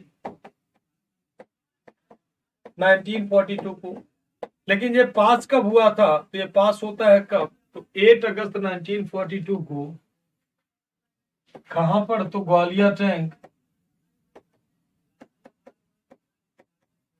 टैंक मुंबई। तो मुंबई के ग्वालियर टैंक में प्रपोजल पारित होता है। और गांधी जी एक नारा देते हैं, डू और डाई, करो या मरो। उन्होंने कहा या तो देश को आजाद करा लो, या तो उसकी आजादी में अपने प्राण को त्याग दो, अंग्रेजों भारत छोड़ो, डू और डाई, ठीक है ना, करो या मरो, या तो देश को आजाद करा लो, या तो उसकी आजादी में अपने प्राण को त्याग दो। इसे अगस्त क्रांति के नाम से इसलिए जाना जाता है। पहला पॉइंट तो ये अगस्त महीने में हुआ, और क्रांति उसके लिए होती है जब पूरा सिस्टम ही बदल जाए, तब उसे क्रांति कहते हैं। मूवमेंट और क्रांति में जमीन आसमान का अंतर है। क्रांति में पूरी सिस्टम ही चेंज हो जाती है, ठीक है ना, पूरा का पूरा परिवर्तन करते ना, तुम्हारे अंदर तो अमूल चूल क्रांति हो गई है, पूरा मतलब तो पूरी तरह से चेंज हो गए। पहले तुम्हारा रहन सहन, खाना पीना, घूमना बैठना अलग था, अब तो बिल्कुल तुम डैसिंग नजर आ रहे हो, मतलब अलग ही हिसाब किताब में नजर आ रहे हो, ठीक है। तो ये उसी को कहते हैं। चलिए अगले क्वेश्चन की तरफ आते हैं। अगला क्वेश्चन क्या कह रहा है, क्रिप्स को भारत भेजने के लिए उत्तरदायी कारण क्या थे। आखिर क्रिप्स को भारत में क्यों भेजा गया, तो एक मिशन आता है, क्रिप्स मिशन। क्रिप्स मिशन कब आता है, तो 23 मार्च 1942 को, 23 मार्च 1942 को। चेयरमैन इसके कौन थे, स्टैफोर्ड क्रिप्स। कौन थे, तो सर स्टैफोर्ड क्रिप्स थे। अब इसे क्यों भेजा गया था इन्हें, तो ब्रिटेन पर मित्र राष्ट्रों का दबाव था, allied pressure on Britain. Gandhi ji के नेतृत्व में कांग्रेस का दृढ़ दृष्टिकोण था, युद्ध की बिगड़ती हुई स्थिति और जापानी संकट के कारण उपरोक्त सभी, from approach of Congress under leadership of Gandhi, deteriorating war situation and जापानी crisis, all of the above. तो सिंपल सा क्वेश्चन देखो, ब्रिटेन के ऊपर कई तरह से प्रेशर था। अभी जस्ट आपने अगर देखा होगा तो लिथिको ऑफर एक आता, अगस्त ऑफर के नाम से जाना जाता है। तो सबसे पहले ब्रिटिश वाले वो लाते हैं भारत वालों को मनाने के लिए। क्यों भाई, क्योंकि इंडिया सेकेंड वर्ल्ड वॉर जब चल रहा था, ये कहानी कब की है, तो सेकेंड वर्ल्ड वॉर, ध्यान से सुनना कहानी ताकि पूरा जीवन ना भूलो। सेकेंड वर्ल्ड वॉर में क्या था, ये पूरा संसार दो गुटों में बट गया। एक गुट था अमेरिका, ब्रिटेन, फ्रांस, और दूसरा गुट बना जर्मनी, जापान, इटली। तो रूस ग्रुप 1 में था, पहले गुट 2 में था, जर्मनी, जापान, इटली के साथ। लेकिन हिटलर जब अटैक करवा देता रसिया, तो भाग के उस गुट में चला जाता है। तो रसिया को किसी गुट में हम कंसीडर नहीं करते हैं फिलहाल को। लेकिन इस वर्ल्ड वॉर में ब्रिटिश गवर्नमेंट ने डिक्लेयर करना शुरू कर दिया कि सेकेंड वर्ल्ड वॉर में इंडिया के जितने भी कॉलोनी है, मतलब ब्रिटेन के जितने भी कॉलोनीज हैं, जितने भी हमारे देशों पर जहां जहां हमारा कब्जा है, कंट्रोलिंग है, वो सारे लोग इस वर्ल्ड वॉर में हमारा साथ दे रहे हैं, ठीक। फर्स्ट वर्ल्ड वॉर में भारत के लोगों ने सपोर्ट किया था। गांधी घर घर जाकर सैनिक इकट्ठा करते हैं, इसीलिए गांधी जी को भर्ती करने वाला सर्जेंट कहा गया, ठीक है ना, सर्जेंट का उपमा दिया गया कि ये अंग्रेजों का एजेंट है, ऐसे कहा गया गांधी के बारे में। लेकिन गांधी डिमांड करते हैं कि अगर हमें डोमिनियन स्टेटस दे दोगे तो हम मदद करेंगे। तो मदद तो किया गया, लेकिन गांधी और कांग्रेस को कुछ नहीं मिला। तो गांधी समझ गए थे कि अब इनको प्यार से नहीं मिलेगा, कुछ ना कुछ तिकड़म लगाना पड़ेगा। तो कांग्रेस पूरी, इवन कांग्रेस कह लो, सेकेंड वर्ल्ड वॉर में ब्रिटिश गवर्नमेंट का साथ देने से सीधे मना कर दी। फिर हमारे नेताओं को मनाने के लिए पहला प्रोजेक्ट भेजा गया अगस्त ऑफर, जिसे कांग्रेस ने रिजेक्ट कर दिया। फिर भेजा गया क्रिप्स को कि भाई जाओ भारत वालों से समझौता करो, नहीं तो अगर इंडिया ही सपोर्ट नहीं करेगा तो फिर जो जर्मनी, जापान, इटली ये सब मजबूत हो जाएंगे। तो ये प्रेशर अमेरिका, फ्रांस, अन्य कंट्री से पड़ने लगा कि भाई आप जाओ, मित्र राष्ट्र जो बनते हैं, जो उन्हीं को मित्र राष्ट्र कहते हैं, दबाव बना, तो जिसकी वजह से आते हैं। दूसरा, गांधी जी के नेतृत्व में कांग्रेस झुकने को तैयार नहीं है। कांग्रेस भारत छोड़ो आंदोलन स्टार्ट करने वाली थी, कांग्रेस को झुकने के तैयार नहीं थी। तो गांधी को मनाने के लिए भी, क्योंकि क्रिप्स थोड़े अच्छे पर्सन थे जो इंडिया के फेवर में बातें करते, तो इसीलिए भी भेजा गया कि गांधी अपने दृढ़ निश्चय पर है।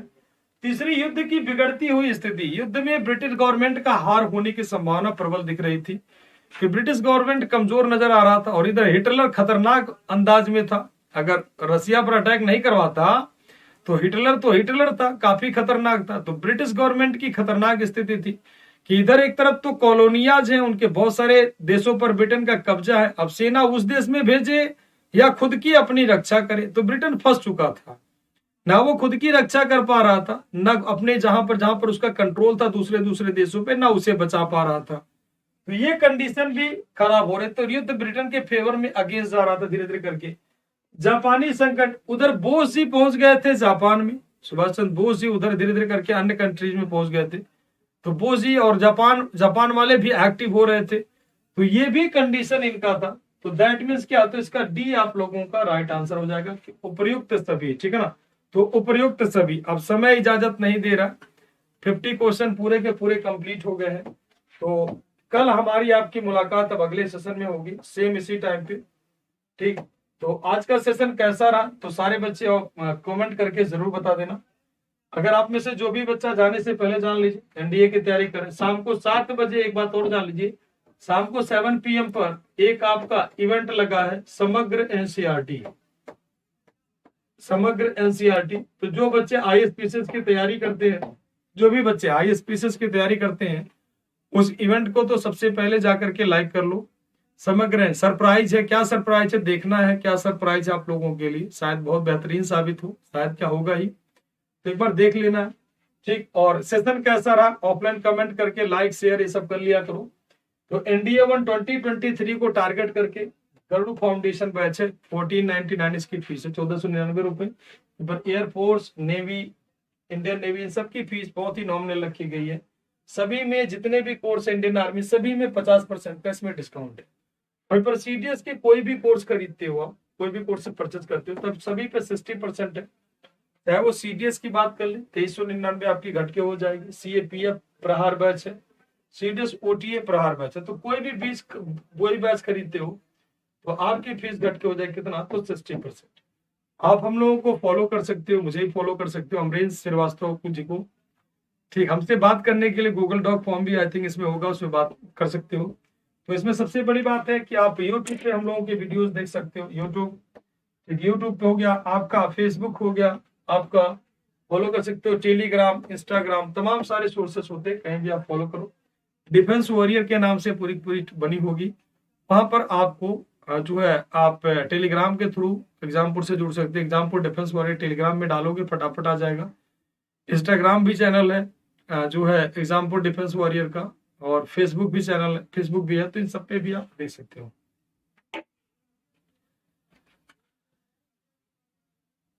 चलिए, तो आज की क्लास हम लोग यहीं पे रखते हैं। आप लोग हमेशा हंसते रहे, मुस्कुराते रहे, देखते रहे एग्जामपुर। जय हिंद, जय भारत, वंदे मातरम।